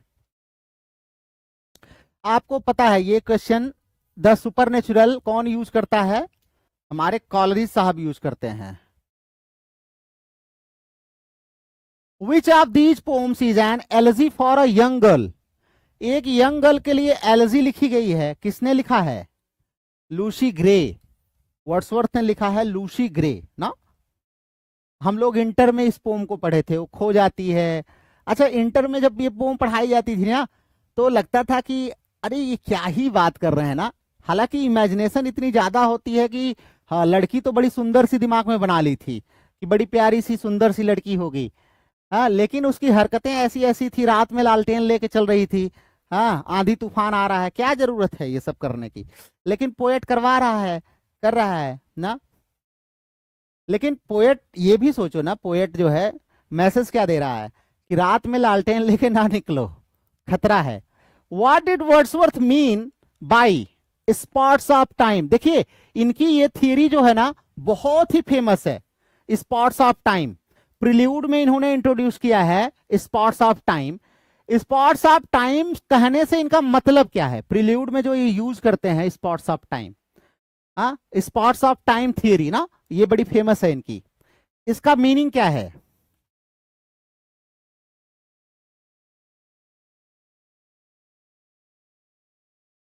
यस बिल्कुल, brief powerful memory shaping the soul ना। कहते हैं स्पॉट्स, अब ऐसे समझ लीजिए जैसे ये हमारी पूरी मेमोरी है इतनी, इसमें छोटे छोटे छोटे छोटे छोटे छोटे बहुत सारी हमारी यादें हैं, स्पॉट्स हैं ना। इसी में कुछ स्पॉट्स ऐसे होते हैं थोड़े से गहरे होते हैं ना, जैसे गहरे स्पॉट होते हैं, जैसे वो मेरा पैसा लेके जो भाग गया तो गहरा स्पॉट है ना। यही होता है स्पॉट्स ऑफ टाइम। ये मेमोरीज कभी भूलती नहीं है, ये मेमोरीज हमारे सोल को सेव करती है ना। अब वो क्या है, ये जो स्पॉट ऑफ टाइम है ये क्या करेगा, ये मेरे दिमाग में बहुत बार ये विचार देगा कि अरे यार लोगों की हेल्प नहीं करनी चाहिए, धोखा खा सकते हो ना। तो यही स्पॉट्स ऑफ टाइम है। अच्छे भी हो सकते हैं, बुरे भी हो सकते हैं, दोनों हो सकते हैं। हाँ, इपिफेनी मोमेंट, ठीक है। इपिफेनी वर्ड हालांकि एग्जैक्टली तो नहीं यूज कर सकते यहां पर। What is the central philosophical idea in the prelude. Prelude में सेंट्रल फिलोसफिकल आइडिया क्या है, तो growth of poet's mind through nature ना। इसमें जो है पोएट क्या करता है, स्पिरिचुअल एंड मॉरल एवोल्यूशन करता है अपना, किसके अंडर, नेचर, नेचर के इन्फ्लुएंस में।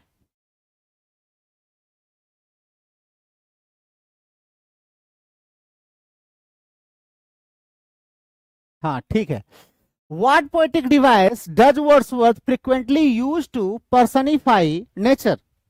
कह रहे नेचर को पर्सनिफाई करने के लिए कौन सी डिवाइस यूज करते हैं, तो पर्सनिफिकेशन यूज करेंगे, और क्या यूज करेंगे। चलो आगे चलते हैं। ये क्वेश्चन इंपॉर्टेंट है, बहुत ही इंपॉर्टेंट है।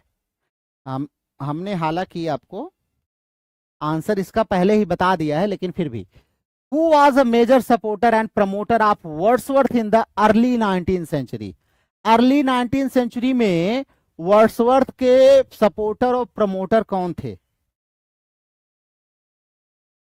हमने पहले ही आपको बता दिया है, लेकिन फिर भी, हाँ अच्छा ठीक है। डी को एक वोट मिले हैं, सी को भी एक मिल गए हैं। चलो और लोग फटाफट बताओ। 63 का आंसर दो बच्चों, क्विक क्विक क्विक। डी को एक वेट और मिल गए हैं, एक और मिल गया है। डी वाला खूब वोट पा रहा है। सी को एक मिले हैं, डी को एक और मिल गया है, फिर एक डी को मिल गया है। क्या बात है, डी वाला लगता है सरकार बना लेगा। और भी बच्चे वोट देंगे?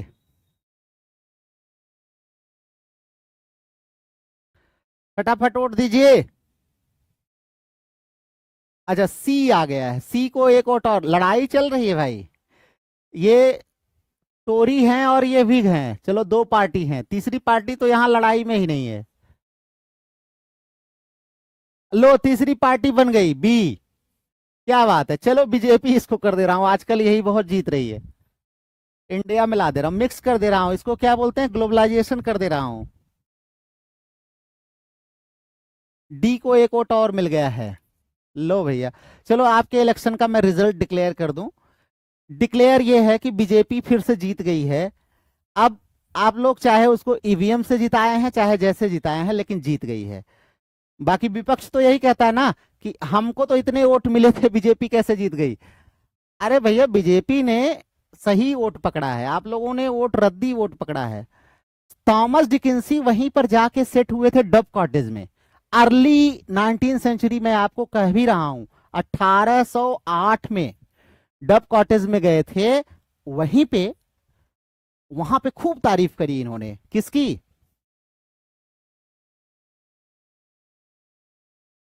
किसकी तारीफ करी थी? हमारे वर्ड्सवर्थ दद्दा की तारीफ करी थी। ठीक है, चलो। हाँ, सही है, सही है योगिता, बिल्कुल। What is Wordsworth's best known poem celebrating the beauty of a field of flowers? A field of flowers को देख के वर्ड्सवर्थ फ्लैट हो जाते हैं, कहते हैं वाह क्या मैं देख रहा हूं। तो उसको क्या बोलते हैं? डेफोडिल्स ना। I wandered lonely as a cloud, I wandered lonely as a cloud, जिसको हम लोग किस नाम से जानते हैं? डेफोडिल्स के नाम से जानते हैं ना, डेफोडिल्स।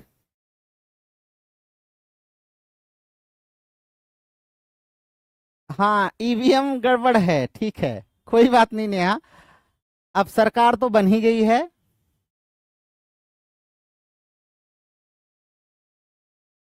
सरकार बन गई है, हमने सर्टिफिकेट दे दिया है, हम चुनाव अधिकारी थे। अब आप लोग चिल्लाइए, कोई दिक्कत नहीं है। What poem did Wordsworth write as a moral lesson for his own children? हाँ, वर्ड्सवर्थ एक था ना, अपने बच्चों को भी कभी कभी अच्छी चीजें सिखाते थे। कहते थे बेटा थोड़ा सा पढ़ लिख लो ना, मॉरल लेसन दिया करते थे। एक पोम लिखी इन्होंने अपने बेटे जॉन के लिए। क्या लिखी पोम? वो पोम थी ode to duty, ode to duty ना। इन्होंने अपने बच्चों को लिखा कि बेटा थोड़ा सा कुछ ड्यूटी व्यूटी कर लो, कर्तव्य वगैरह निभा लो। है, हम लोग बचपन में वो कौन सी प्रेयर करते थे? वह शक्ति हमें दो दया निधे, कर्तव्य मार्ग पर डट जावे ना। तो कितने लोगों को भगवान ने आज तक वो शक्ति ही नहीं दी। क्यों? भगवान शक्ति दिया है, आपको पता ही नहीं चला कि आपके पास वो शक्ति है। Wordsworth early poetry is marked by, Wordsworth की अर्ली पोएट्री में हमें क्या मिलता है? तो डेमोक्रेटिक रेडिकलिज्म, फ्रेंच इन्फ्लुएंस था इनके ऊपर, तो रेडिकलाइज्ड हो गए थे ये। एंड लव ऑफ नेचर तो था ही। तो शुरुआत में हम देखें तो डेमोक्रेटिक रेडिकलिज्म हमें देखने को मिलता है, और लव फॉर नेचर तो इनके हमेशा ही कॉमन थीम रही है। How did Wordsworth poetry change in his later years? बाद में इनकी पोएट्री कैसे जो है बदल गई? तो आपको पता ही है, बाद में ज्यादा कंजर्वेटिव हो गए और मॉरलिस्टिक हो गए ना, बड़ा ज्ञान उन देने लगे, क्रिश्चियन वैल्यूज की बात, ऑर्डर की बात, इन सब की। पहले शुरू में क्या था, उखाड़ दो पुखाड़ दो, सब अपना चिल्लाते थे ना, हम लोग भी। हाँ, जब थोड़े से यंग रहते हैं तो ये कर डालेंगे वो कर डालेंगे, फिर धीरे धीरे बुद्धि होती है तो लगता है कि यार कुछ नहीं कर सकते ना, कुछ नहीं कर सकते। Who described Wordsworth the excursion as a noble but tedious poem? हाँ, ये बड़ी इंपॉर्टेंट है, कमेंट किया था जो है इनके कंटेम्प्रेरी ही थे, द एक्सकर्सन जब इन्होंने लिखा ना तो बोले कि नोबल तो है लेकिन बड़ी थकाऊ वाली कविता है ना, टेडियस है,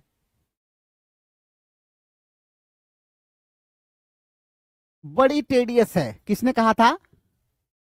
हाँ, हैजलिट इनको क्रिटिसाइज करते थे प्रायः, ध्यान रखिएगा, हैजलिट ना। तो ये आप ध्यान रखेंगे, हैजलिट साहब कहते हैं कि इनकी एक्सकर्सन जो है नोबल पोम है लेकिन टेडियस है बहुत ज्यादा। What poetic principle did Wordsworth emphasize in his preface to lyrical ballads? Preface to lyrical ballads में कौन सा इन्होंने प्रिंसिपल अपना जो है किया है? तो आपको भी पता है, use of the language of common man ना। कहते हैं कि एवरीडे स्पीच में पोएट्री लिखी जानी चाहिए, लैंग्वेज ऑफ कॉमन पीपल में पोएट्री लिखी जानी चाहिए। देन नेक्स्ट, हाँ yes absolutely, William Hazlitt was the right answer. What does the pome Michael explore? इनकी एक पोम है, नरेटिव पोम है, काफी लंबी पोम है ये, माइकल। ये क्या एक्सप्लोर करती है? क्या एक्सप्लोर करती है? यस, माइकल आ सेफर्स ट्रेजिक सैक्रिफाइस ना। ये एक पेस्टोरल पोम है, ध्यान रखिएगा, पेस्टोरल पोम है जिसमें माइकल जो है वो अपने उसका जो सैक्रिफाइस है उसी को दिखाता है, माइकल।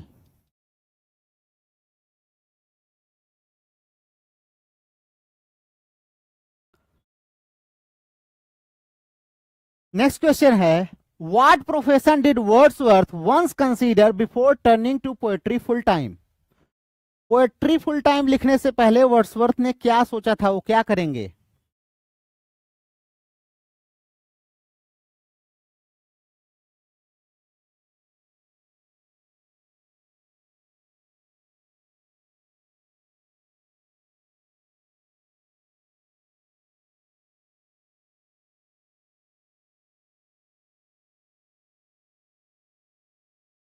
ये सब इंपॉर्टेंट क्वेश्चन ही है सरिता, ये जितने क्वेश्चन करा रहा हूं सब इंपॉर्टेंट है। वैसे आप लोग ये बताइए, माइकल के बेटे का नाम क्या था? माइकल जो इनकी पोम है ना, जिसके लिए वो अपना लाइफ सेक्रीफाइस करता माइकल, इनके बेटे का क्या नाम था? वर्ड्सवर्थ ने सोचा था कि चलो नहीं कुछ होगा तो साधु पुजारी बन जाऊंगा ना, हॉली ऑर्डर्स लेने की सोच रहे थे ये, लेकिन लिया नहीं।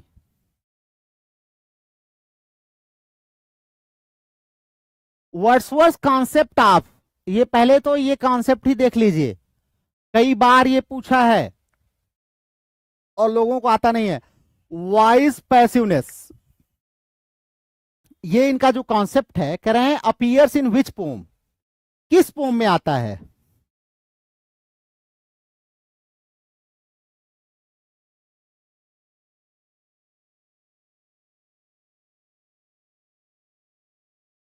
हाँ हाँ बिल्कुल, ल्यूक है उसके बेटे का नाम, इसाबेला है बीबी का नाम, हाँ बिल्कुल सही है, ल्यूक।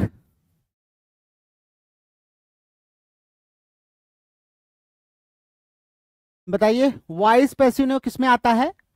बिल्कुल सही है, द टेबल टर्न में, द टेबल्स टर्न में, जहां पर वो कहते हैं let nature be your teacher ना, लेट नेचर,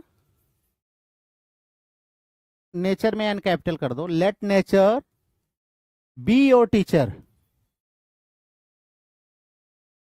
तो यहां पर इन्होंने जो आइडिया ऑफ पैसिव रिफ्लेक्शन है ना, ओवर बुक इज लर्निंग ना, उसकी लाइन स्टार्ट होती है up my friends quit your books otherwise you will grow double ना।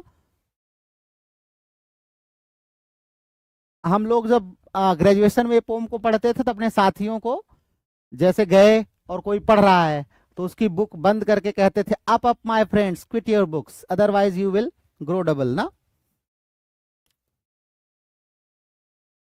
टेबल टर्न कर दीजिए, ठीक है चलिए। Who referred to Wordsworth as high priest of nature? ये क्वेश्चन बड़ा कंफ्यूजिंग है।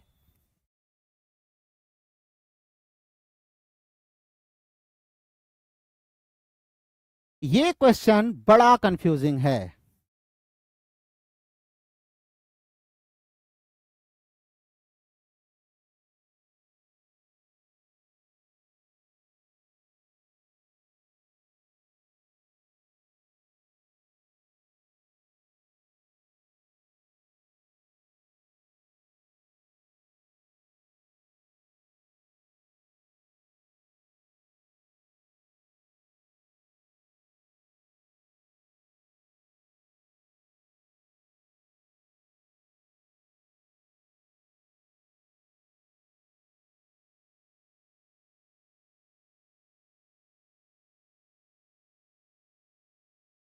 श्वेता, ग्रामर की क्लास अभी नहीं शुरू हो रही है, आज से तो फिलहाल नहीं होगी,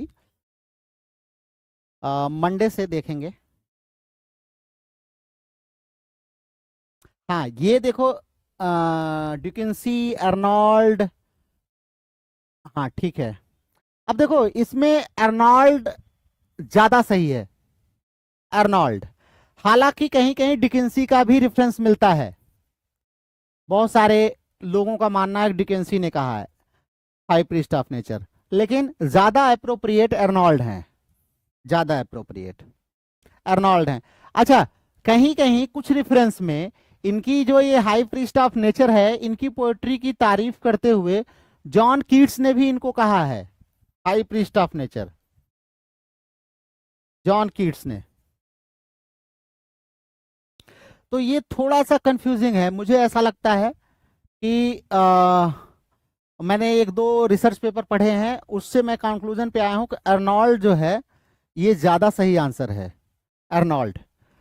लेकिन कुछ हमारे जो बुक्स वगैरह छापते हैं उन्होंने डिकिंसी को भी दे दिया है, तो आप लोग, मैं यही कहूंगा कि अर्नोल्ड के लिए जाइए, दैट विल बी गुड ना, वो ज्यादा अच्छा होगा। बाकी ये ऐसे जो फर्जी टाइप के कुछ बुक्स होते हैं ना, एमसीक्यूज वाले, उसमें डिकिंसी दे देता है। How many volumes were published under the poems in 2 volumes in 1807? Two, हाँ 2 वॉल्यूम्स आप लोग जो कह रहे थे 1807, बिल्कुल 2 वॉल्यूम्स 1807 पे पब्लिश हुई है, जिसमें बाद में इनकी वो भी poem my heart lives up भी जोड़ी गई थी।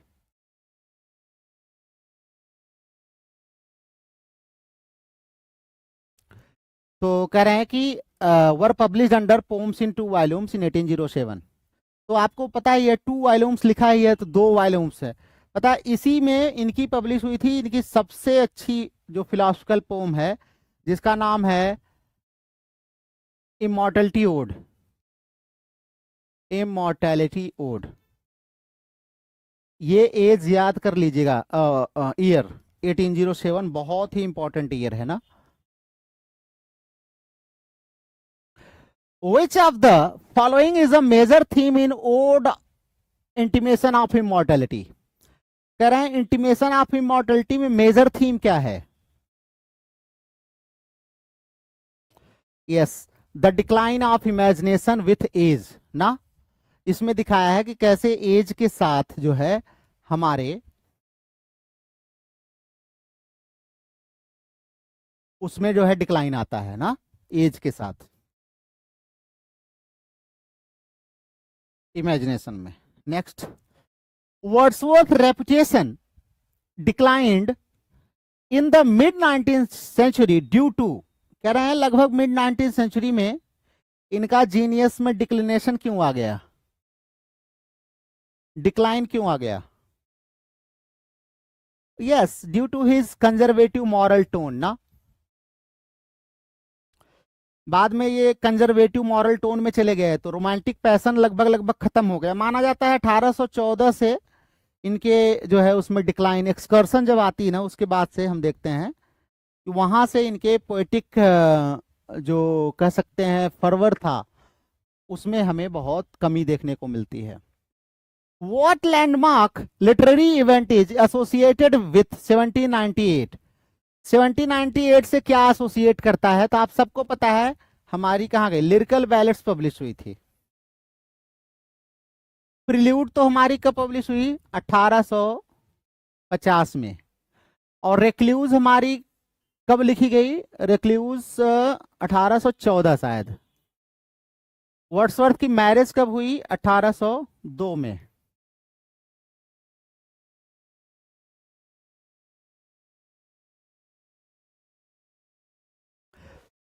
Now the next question. Wordsworth said, poetry is the spontaneous overflow of what?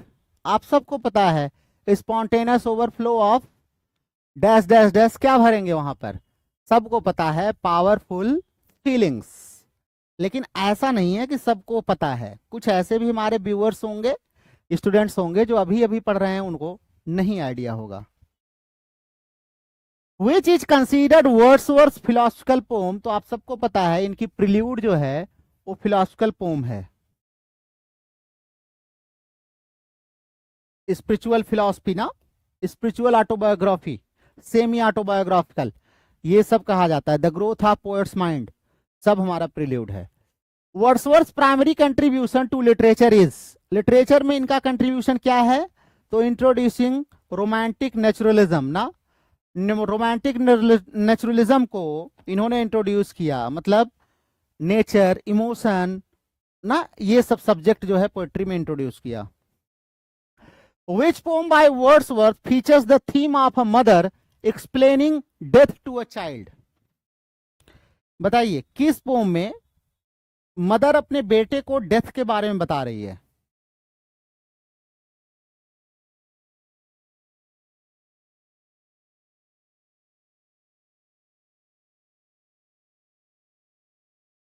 बड़ी ही ट्रेजिकल पोम है।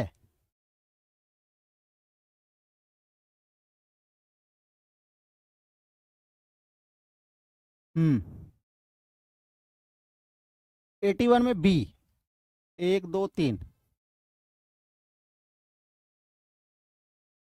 चलो 4 वोट मिल गए। इलेक्शन का टाइम आ गया है। चलो 5 वोट हो गए। बाकी और लोग भाई नन ऑफ द एबव मत दबा देना नोटा पे। अच्छा डी में 1 वोट मिल गया है, चलो भैया।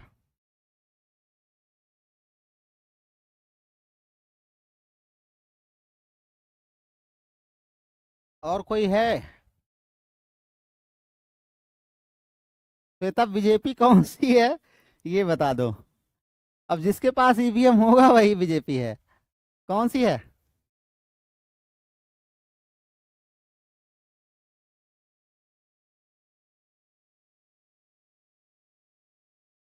हाँ सरिता भी बी के लिए जा रही हैं। बी को तो बहुत सारे वोट मिल रहे हैं भाई। चलिए तो आइए हम लोग आंसर पे चलते हैं। B is the absolutely wrong answer. सही आंसर है VR7। VR7 में जो है एक लड़का रहता है, उसको ये लगता है कि उसके जो डेड सिबलिंग्स हैं वो अब भी उसके साथ हैं ना, उसके फैमिली के पार्ट हैं। तो VR7 नाम की पोम है, ठीक है। Wordsworth believe the best subject matter for poetry was, Wordsworth का मानना था कि पोएट्री के लिए बेस्ट सब्जेक्ट मैटर क्या है?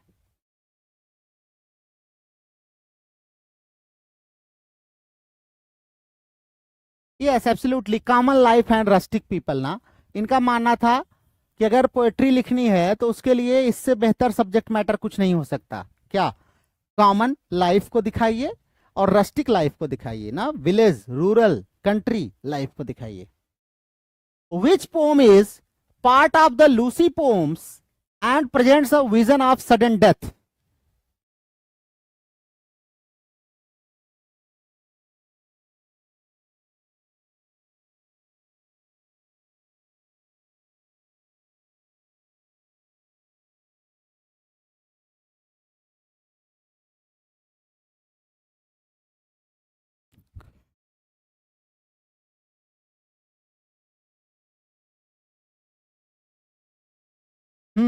Very good.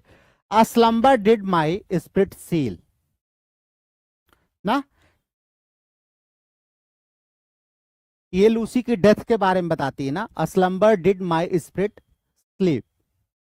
लूसी पोम्स जो 5 पार्ट में है ना, उसमें एक पार्ट ये भी है, a slumber did my spirit sleep. Which Wordsworth poem celebrates the power of music and is set in the Scottish Highland? Set in the Scottish Highland. आप लोग आंसर देते रहिए, एक सेकंड बैटरी चेंज कर लूं मैं।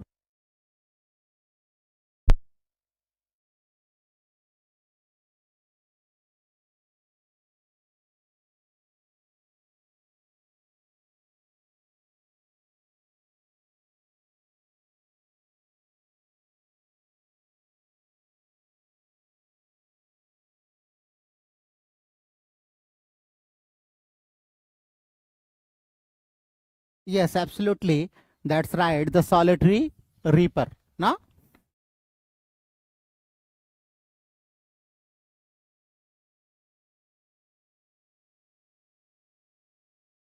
Next है, What image dominates the poem The World is Too Much With Us? ये देखो, ये पोम मैंने पढ़ाया भी है, बीए सेकंड सेमेस्टर के सिलेबस में था, तो वहां पे आप जाके डिटेल पढ़ सकते हैं। The world is too much with us, ये क्या दिखाती है? Natural beauty lost to materialism ना, कैसे मटेरियलिज्म के चक्कर में हमने प्रकृति को देखना बंद कर दिया है। वर्ड्सवर्थ डॉटर डोरा डाइड इन, वर्ड्सवर्थ की डॉटर डोरा कब मरी थी? ये मैं आपको बता चुका हूं ऑलरेडी, फिर भी आप लोग आंसर दीजिए, देखता हूं कितने लोगों को याद है। वर्ड्सवर्थ की बिटिया डोरा, डोरा का धागा कब टूटता है? हमारे यहाँ थ्रेड को क्या बोलते हैं? डोरा बोलते हैं ना।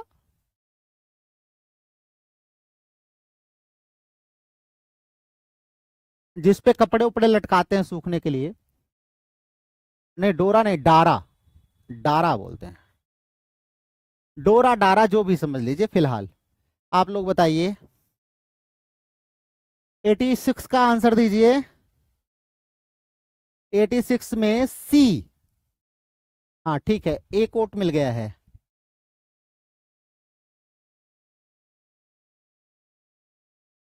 बी, बी को भी एक वोट मिल गया है। चलिए, सी को एक वोट और मिल गया है। Election time.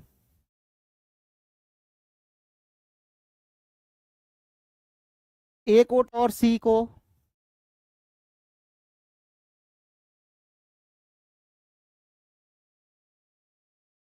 सी को एक वोट और, फटाफट वोटिंग करिए भाई।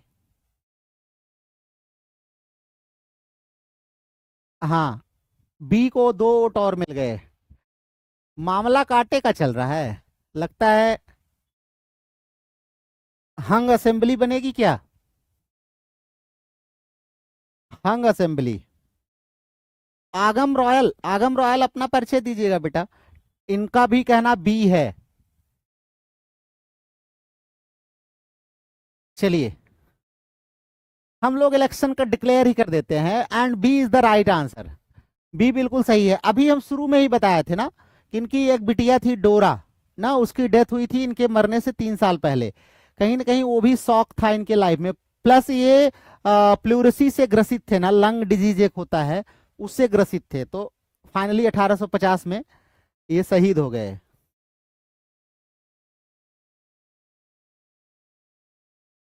हाँ, ये बड़ा इंपॉर्टेंट क्वेश्चन है। Wordsworth poem Laodamia is based on which classical story?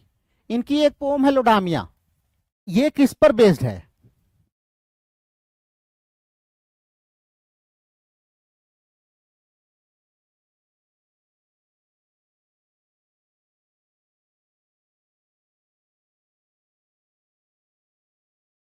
Okay, अगम जी कहाँ के रहने वाले हैं आप?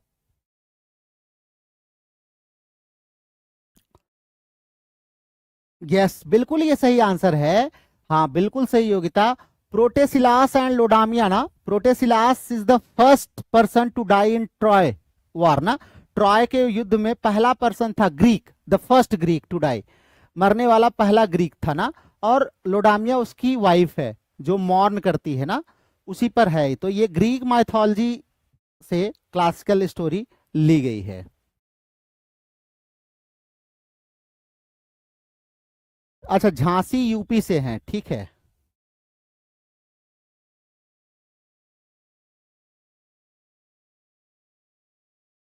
Okay, what is the tone of the poem the old Cumberland beggar? ये भी बड़ा इंपॉर्टेंट है।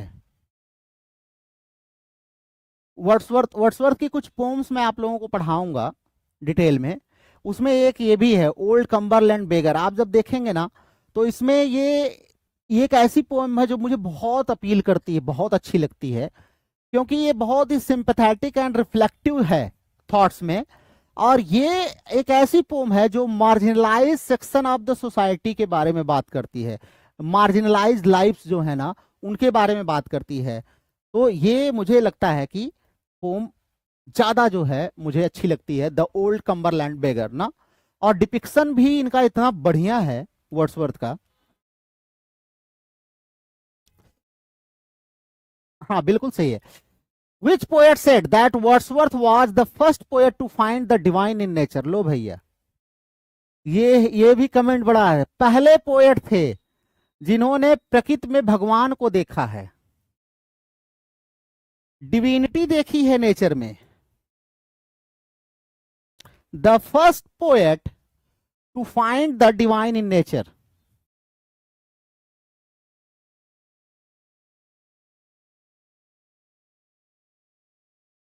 ठीक है, हम बता देते हैं आंसर आपको। ये हमारे थे एमर्सन साहब ना। ट्रांसडेंटलिस्ट जो मूवमेंट था उसके बहुत बड़े फिगर थे, फादर थे। कौन? हमारे Ralph Waldo Emerson, RW Emerson.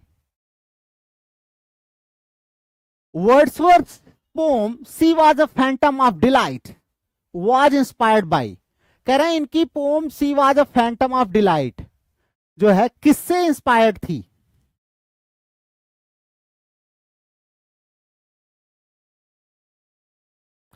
हाँ, एक्चुअली अपनी पत्नी के लिए लिखा था इन्होंने, अपनी वाइफ के लिए ना। सी was a phantom of delight, कि इसने मेरा जीवन बदल दिया, बड़ी प्यारी थी, बड़ी अच्छी थी।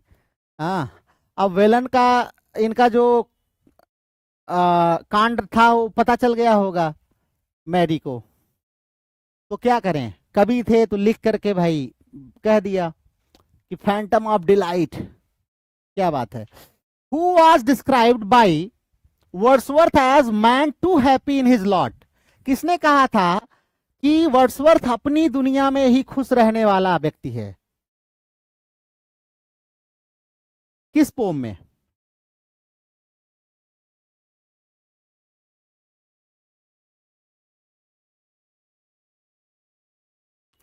Yes, this is also the happy warrior ना। द हैप्पी वॉरियर बहुत ही अच्छी पोम है ये। इसमें पोएट ये बताते हैं कि वो अपने में ही खुश रहने वाला ना, मतलब बिल्कुल काम है, ब्रेव है ना, हैप्पी है, वर्चुअस है, विपत्ति में भी वो खुश रहता है। मतलब जो ईश्वर ने उसको दिया है उसी में वो प्रसन्न रहता है। Which critic accused Wordsworth of egotism in his later poetry? किसने वर्ड्सवर्थ की बाद की पोएट्री में इगोटिज्म का चार्ज लगाया है? किसने कहा है? ये मैं आपको बता भी चुका हूं, पीछे कोई क्वेश्चन मैं एक्सप्लेन कर रहा था तो मैंने इसका आंसर बता दिया है ऑलरेडी। आप सबको इसका आंसर पता है, लेकिन फिर भी आप बताएंगे।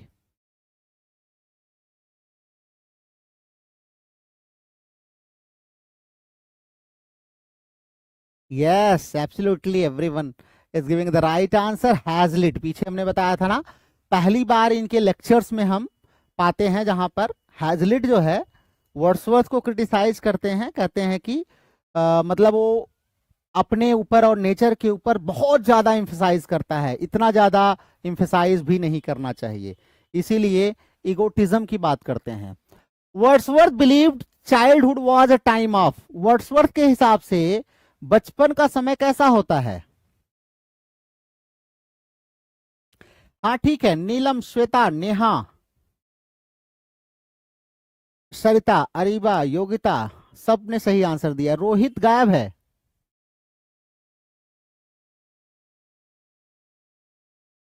हाँ बिल्कुल सही है, डिवाइन इंसाइट एंड प्योरिटी ना।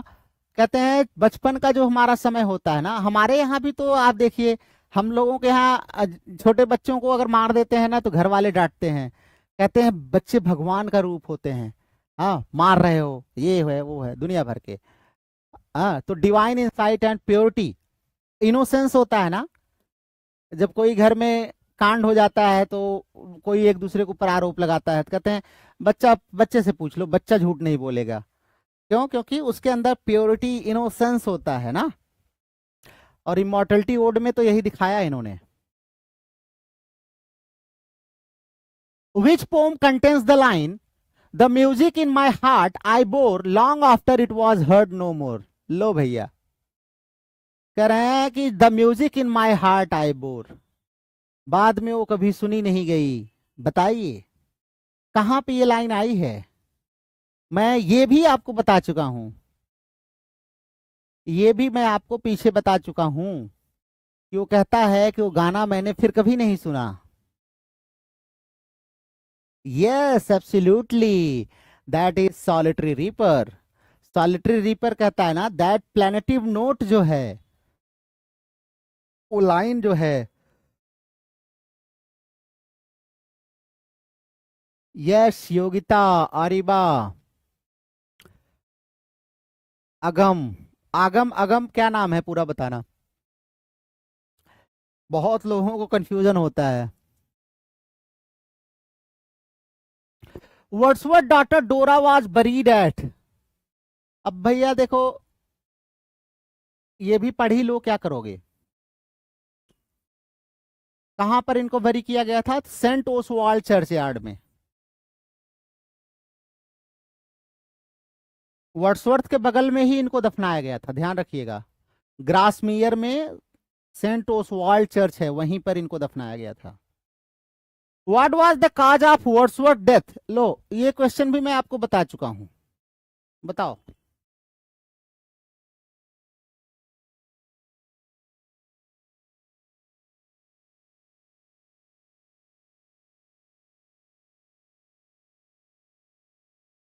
वर्ड्सवर्थ की मृत्यु का क्या कारण था?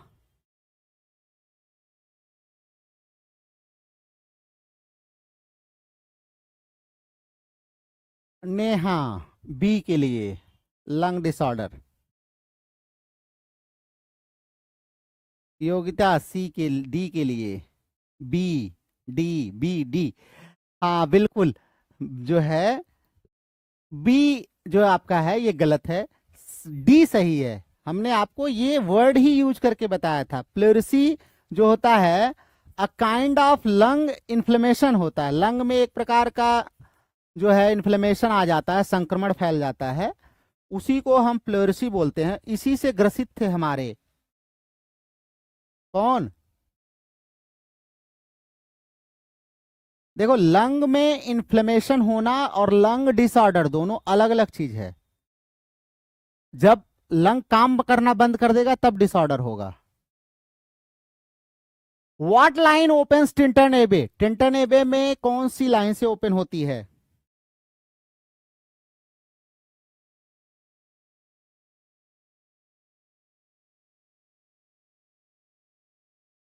कौन सी? यस एब्सोल्युटली, 5 years है पास्ट ना, यहां से शुरू होती है। अच्छा इसमें एक जो है ना नदी का नाम है, टाइटल में भी है वो रिवर का नाम क्या है? रिवर कह लो या वैली कह लो, जो भी कह लो, उसका नाम क्या है? एक बार एग्जाम में आया हुआ है, एग्जाम में आया हुआ है, उस रिवर का नाम क्या है?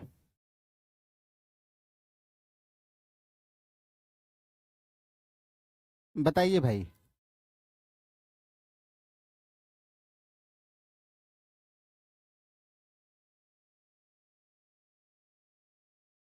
हाँ बिल्कुल सही, वाय रिवर है, ठीक है। What was the major theme of Wordsworth sonnets? Wordsworth के सॉनेट का मेजर थीम क्या है? तो आपको भी पता है, पॉलिटिकल कमेंट्री एंड नेचर। पहली बार ये अपने सॉनेट्स में थोड़ा सा पॉलिटिकल कह सकते हैं कमेंट करते हैं, अदरवाइज इन्होंने ज्यादा कहीं पर भी किया नहीं है कमेंट। व्हाट इज अ की contrast in lines composed a few miles above टिंटरनेबे? कहना टिंटरनेबे में मुख्य रूप से कंट्रास्टिंग क्या है?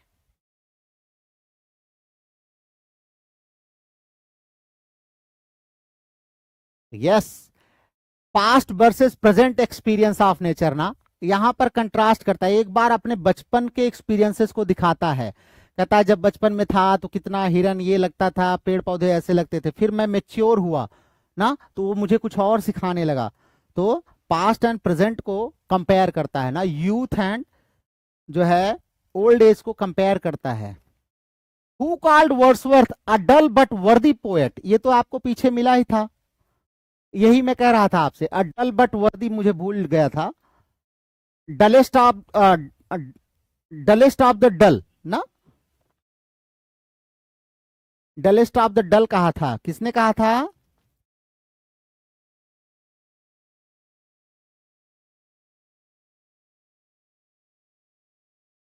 यस, बायरन साहब ने कहा था। बायरन की एक पोम थी जिसका नाम था the vision of judgement, the vision of judgement. इसी में इन्होंने कहा है a dull but worthy poet.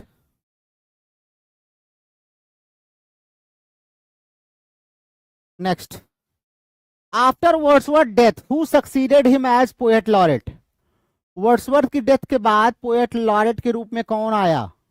तो सबको पता है, वर्ड्सवर्थ मरेंगे तो टेनिसन आएंगे। और टेनिसन के जीवन में 3 काम हुए हैं। क्या 3 काम हुए 1850 में? क्या हुआ है? एक तो पोएट लॉरेट बन गए, ये तो आप देख ही रहे हैं। दूसरा, खतरों से खेल गए,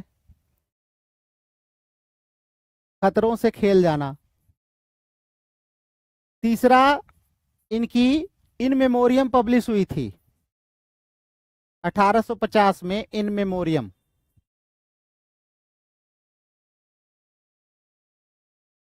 हाँ, प्रतिभा खुश रहिए, आफ्टर लॉन्ग ना, बहुत दिनों बाद वापसी हुई है आपकी। उम्मीद है कि इस बार आप एक लंबी पारी खेलेंगी। After Wordsworth death who succeeded him as poet laureate? तो टेनिसन महोदय थे ना। तो 1850 में इनके जीवन में 3 महत्वपूर्ण चीजें हुई थी, आप सब लोग जानते ही हैं, मैंने बताया भी है। Wordsworth influence is most evident in which American literary movement? कह रहे हैं कि वर्ड्सवर्थ का प्रभाव अमेरिकन के किस लिटरेरी मूवमेंट में देखने को मिलता है? ये भी मैं पीछे आपको बता चुका हूं, थोड़ा सा कोरिलेट करेंगे तो कर लेंगे।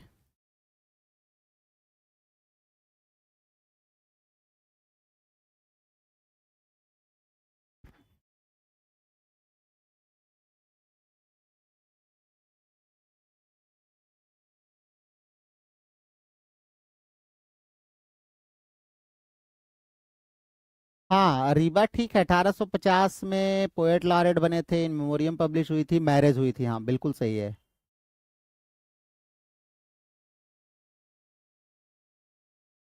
अच्छा, बीएड के एग्जाम चल रहे थे, ठीक है प्रतिभा, कोई बात नहीं है।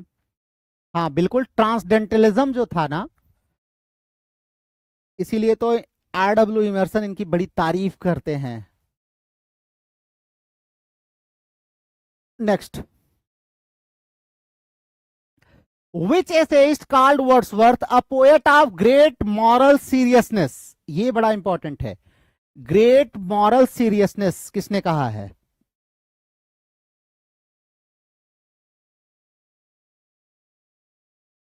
ग्रेट मॉरल सीरियसनेस तो मैथ्यू अर्नोल्ड ने कहा है, ठीक है। ये सब कोटेशन एग्जाम में आएंगे, तो गलत करके मत आना भैया ना, 2 बार 4 बार जितना पढ़ सको पढ़ो। In which work did Wordsworth defend the use of ordinary language in poetry? Poetry में ऑर्डिनरी लैंग्वेज को डिफेंड किया है, आप सबको पता है, प्रीफेस टू लिरिकल बैलेट्स 1800 में जो आई थी उसमें इन्होंने इसको डिफेंड किया है। ये बहुत ही इंपॉर्टेंट क्वेश्चन है। वर्ड्सवर्थ प्रोज वर्क इंक्लूड, इनके प्रोज वर्क में कौन सा आता है, बताइए इनका कौन सा प्रोज वर्क है? A short view of tragedy, a letter to a friend of Robert Burns, the convention of Sintra, Apologia pro vita sua। तो इनकी है द कन्वेंशन ऑफ सिंट्रा ना, ध्यान रखिएगा। ये पेनिनसुलर वॉर पर इन्होंने, जो ब्रिटिश डिप्लोमेसी थी ना, उसी पर पैम्फलेट लिखा था, पेनिनसुलर वॉर पे। ये काफी इंपॉर्टेंट है, ध्यान रखिएगा।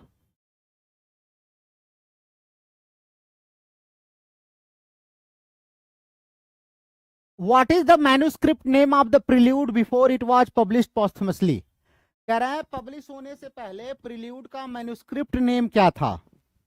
तो आप सबको पता है, मैंने बताया था ना, शुरुआत में कॉलरिज का इतना प्रभाव था कि इन्होंने अपने प्रिल्यूड को पोम टू कॉलरिज नाम से लिखा था।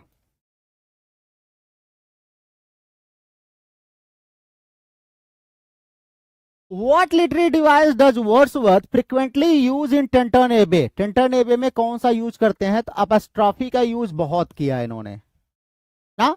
किसको एड्रेस करते हैं? River Y. रिवर क्या है? रिवर वाई को करते हैं ना। और बहुत सारे ऐसे हैं जिनको डायरेक्टली एड्रेस करते हैं ना, जो वहां पर एब्सेंट है उसको एड्रेस करते हैं। Which theme is central to the immortality ode? Immortality ode में कौन सी थीम मेन है? तो आप सबको पता है, continuity between childhood and adult perception, यही इसका मेन थीम है ना। ये दिखाते हैं कि कैसे हमारा जो चाइल्डहुड है वो अपना जो डिवाइन विजन है, जो इनोसेंस है, वो खो देता है और बाद में उसकी रिकवरी करने की कोशिश करता है अपने मेमोरी एंड नेचर के थ्रू ना।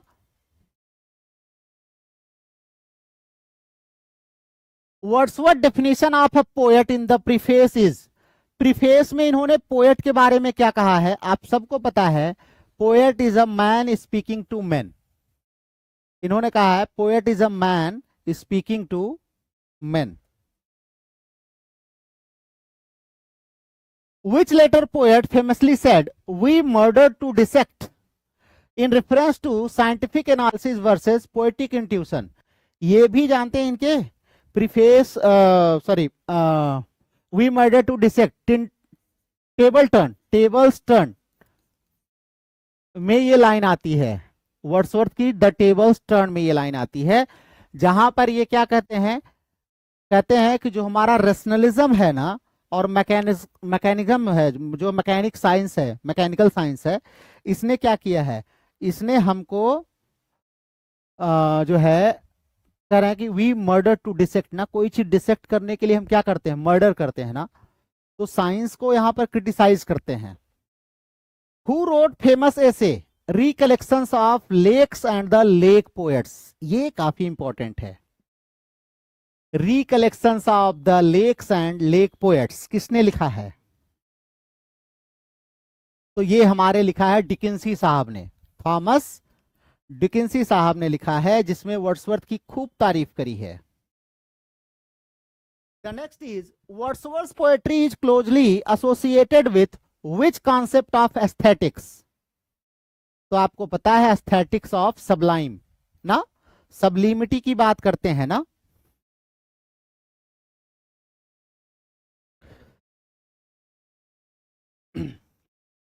Which literary critic called Wordsworth the most philosophical of all poets? सभी पोएट्स में सबसे ज्यादा फिलोसफिकल कौन है? किसने कहा है वर्ड्सवर्थ को? तो इनके भैया दोस्त जो हैं वो थे कॉलरीज। कॉलरीज ने काफी एडमायर किया है वर्ड्सवर्थ को। What was Wordsworth stated aim in lyrical ballads? Lyrical ballad में उनका मुख्य एम क्या था? तो आपको भी पता है कि लिरिकल बैलेड्स में टू रिफॉर्म पोएटिक डिक्शन, उनका कहना था कि जो आर्टिफिशियल पोएटिक लैंग्वेज अभी तक यूज होती आई है उसको सुधार करके नेचुरल एक्सप्रेशन वाली चीजें language of common man use की जानी चाहिए। What is the major difference between the prelude and excursion? Prelude और एक्सकर्सन के बीच में मेजर डिफरेंस क्या है?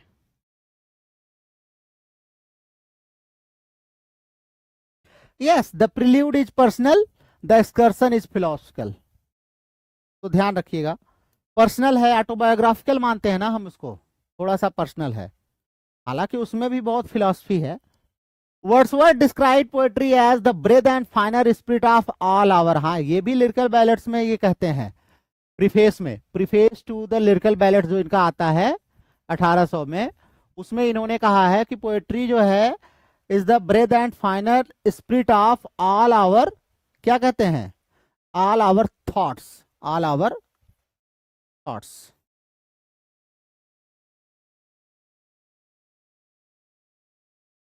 थॉट्स कहते हैं, नॉलेज भी आता है कभी कभी वहां पर। In what poetic form is the prelude written? Prelude किस में लिखा गया है? तो ब्लैंक वर्स में लिखा गया है, पीछे मैंने आपको बता दिया था, प्रिल्यूड ब्लैंक वर्स में लिखा गया है। ब्लैंक वर्स क्या होता है? अनराइम्ड आयम्बिक पेंटामीटर लाइंस को हम ब्लैंक वर्स बोलते हैं। Which 20th century poet praised Wordsworth for his unconscious greatness? लो भैया, अब आपके महारथी लोग आ रहे हैं, बताइए किसने अनकॉन्शियस ग्रेटनेस कहा है? बताओ मेरे बच्चों, फटाफट बताओ।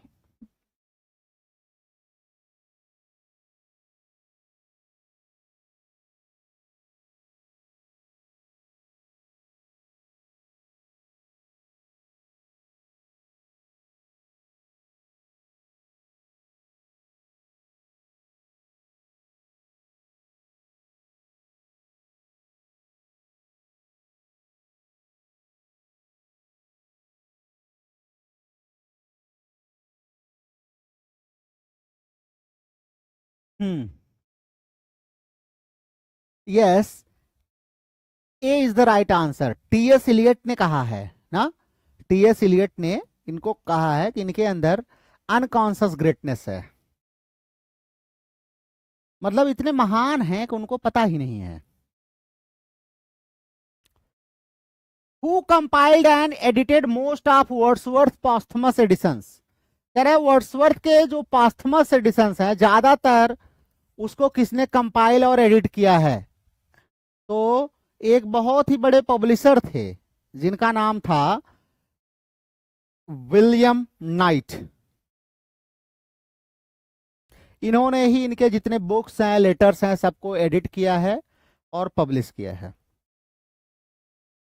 What is the legacy of Wordsworth in modern criticism? Modern criticism में क्या लेगेसी है?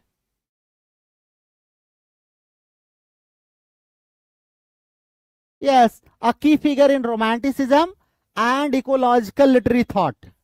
तो मॉडर्न में अगर हम देखें तो रोमांटिसिज्म के की फिगर के रूप में हम इनको पढ़ते हैं मॉडर्न क्रिटिसिज्म में, और दूसरा जो इको क्रिटिसिज्म है ना, इकोलॉजिकल लिटरेरी थॉट, उसमें तो ये टॉप पर आते हैं। अभी बहुत सारे इको क्रिटिक्स मिलेंगे ना, बेट्स वगैरह आपको मिलेंगे जो इनके बारे में कमेंट करते हुए दिखाई देंगे। Which poem of Wordsworth contains the famous line getting and spending we lay waste our powers? ये भी मैं पोएम आपको पढ़ाया हुआ हूं बीए सेकंड सेमेस्टर में, इसका नाम है the world is too much with us. What is Wordsworth's opinion on books in the tables turn? Tables turn में बुक पर इनका क्या ओपिनियन है, क्या कहते हैं बुक के बारे में? आप लोग थक जाएंगे तो बता दीजिएगा, क्योंकि कुछ लोग गायब हो रहे हैं। यस, ये कहते हैं कि बुक कान टीच मोर देन नेचर ना, प्रकृति से ज्यादा नेचर हमें नहीं पढ़ा सकती है। उसी में तो कहते हैं book is knowledge is dull ना।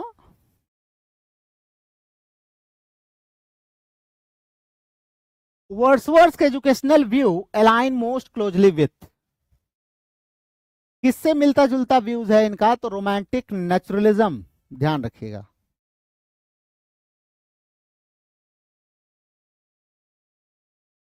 देन नेक्स्ट,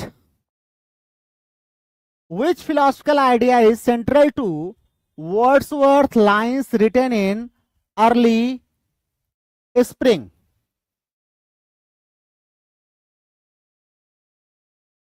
तो शुरुआत में the harmony of nature versus human cruelty इनके पोम में हमें देखने को मिलता है, जो कि पोम इनकी है lines written in early spring.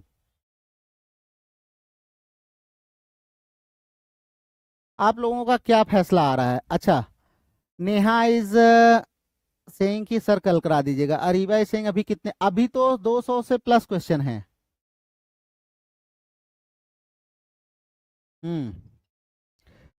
हाँ नहीं थके हैं, हाँ हम थक सकते हैं, हाँ बिल्कुल सही है। अभी तो पानी पीने जाने वाला हूँ फिलहाल। Wordsworth wrote a letter to which famous romantic critic outlining his poetic goals?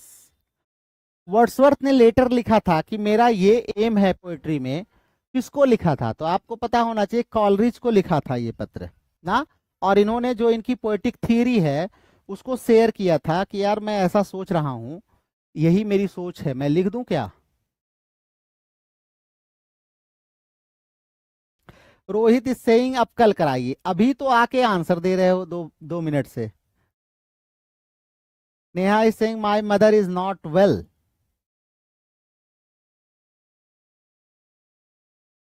ठीक है, अच्छा ठीक है, बस 1:30 तक करा के बंद कर देते हैं। चलिए, which of these was a major romantic belief reflected in Wordsworth poetry?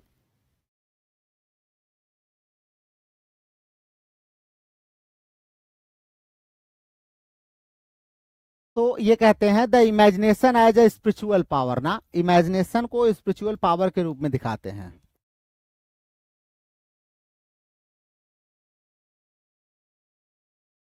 Which romantic quality is most visible in Tintern Abbey? Tintern Abbey में कौन सी क्वालिटी ज्यादा दिखाई देती है? तो emotional reflection and reverence for memory.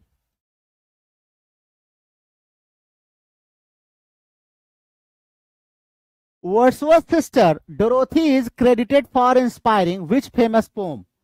माना जाता है कौन सी फेमस पोम को इंस्पायर किया इनमें से? तो डेफोडिल्स को इंस्पायर किया है ना। इनके साथ माना जाता है कि ये लोग टहल रहे थे अपनी सिस्टर के साथ ना, और ये लौट करके आते हैं और एक मैगजीन लिखा था, एक पेपर लिखा था किसने? डोरोथी ने, जिसमें इन्होंने डेफोडिल्स के बारे में कुछ लिखा था। वर्ड्सवर्थ ने उसको पढ़ा तो बड़े इंस्पायर हुए और डेफोडिल्स पर इन्होंने एक पोम लिख दी।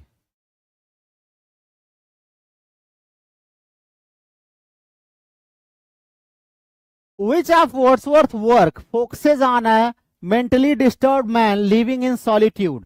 कह रहा है कौन सा है जिसमें ये एक मेंटली डिस्टर्ब मैन को दिखाते हैं जो बिल्कुल अकेले में रहता है? तो बड़ी ही इनकी फेमस है द इडियट बॉय।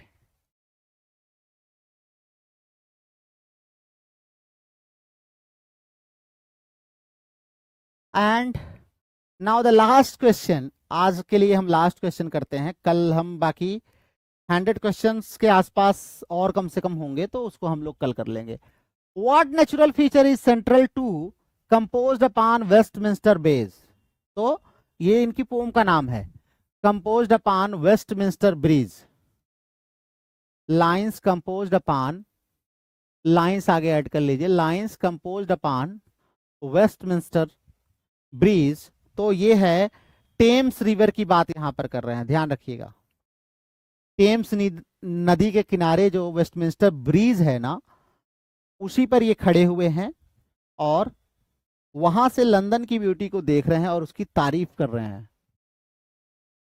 तो चलिए आज के लिए इतना ही करते हैं। बाकी आप लोग 10 बजे की क्लास में मुलाकात जरूर करिएगा। 10 o'clock पे आपसे फिर मिलेंगे कल। बाकी हम रिमेनिंग क्वेश्चन इसके कर लेंगे ना। तो चलिए, till then take care of yourself. आप पढ़ते रहिए, खूब मस्ती के साथ पढ़िए और खूब पढ़ा करिए। जितना आप पढ़ सकें उतना पढ़ने की कोशिश किया करिए ना। तो चलिए, see you again at 10 o'clock in William J Long's the history of English literature. वहां पर हम आपसे मिलते हैं जहां पर हम लोगों ने कल डिकिंस को पढ़ लिया था। आज हम लोग विलियम मैकपीस थॉकरे को पढ़ेंगे। तो मिलते हैं आपसे 10 बजे। तब तक के लिए आप लोग मस्त रहिए, अपना ख्याल रखिए। Good day all.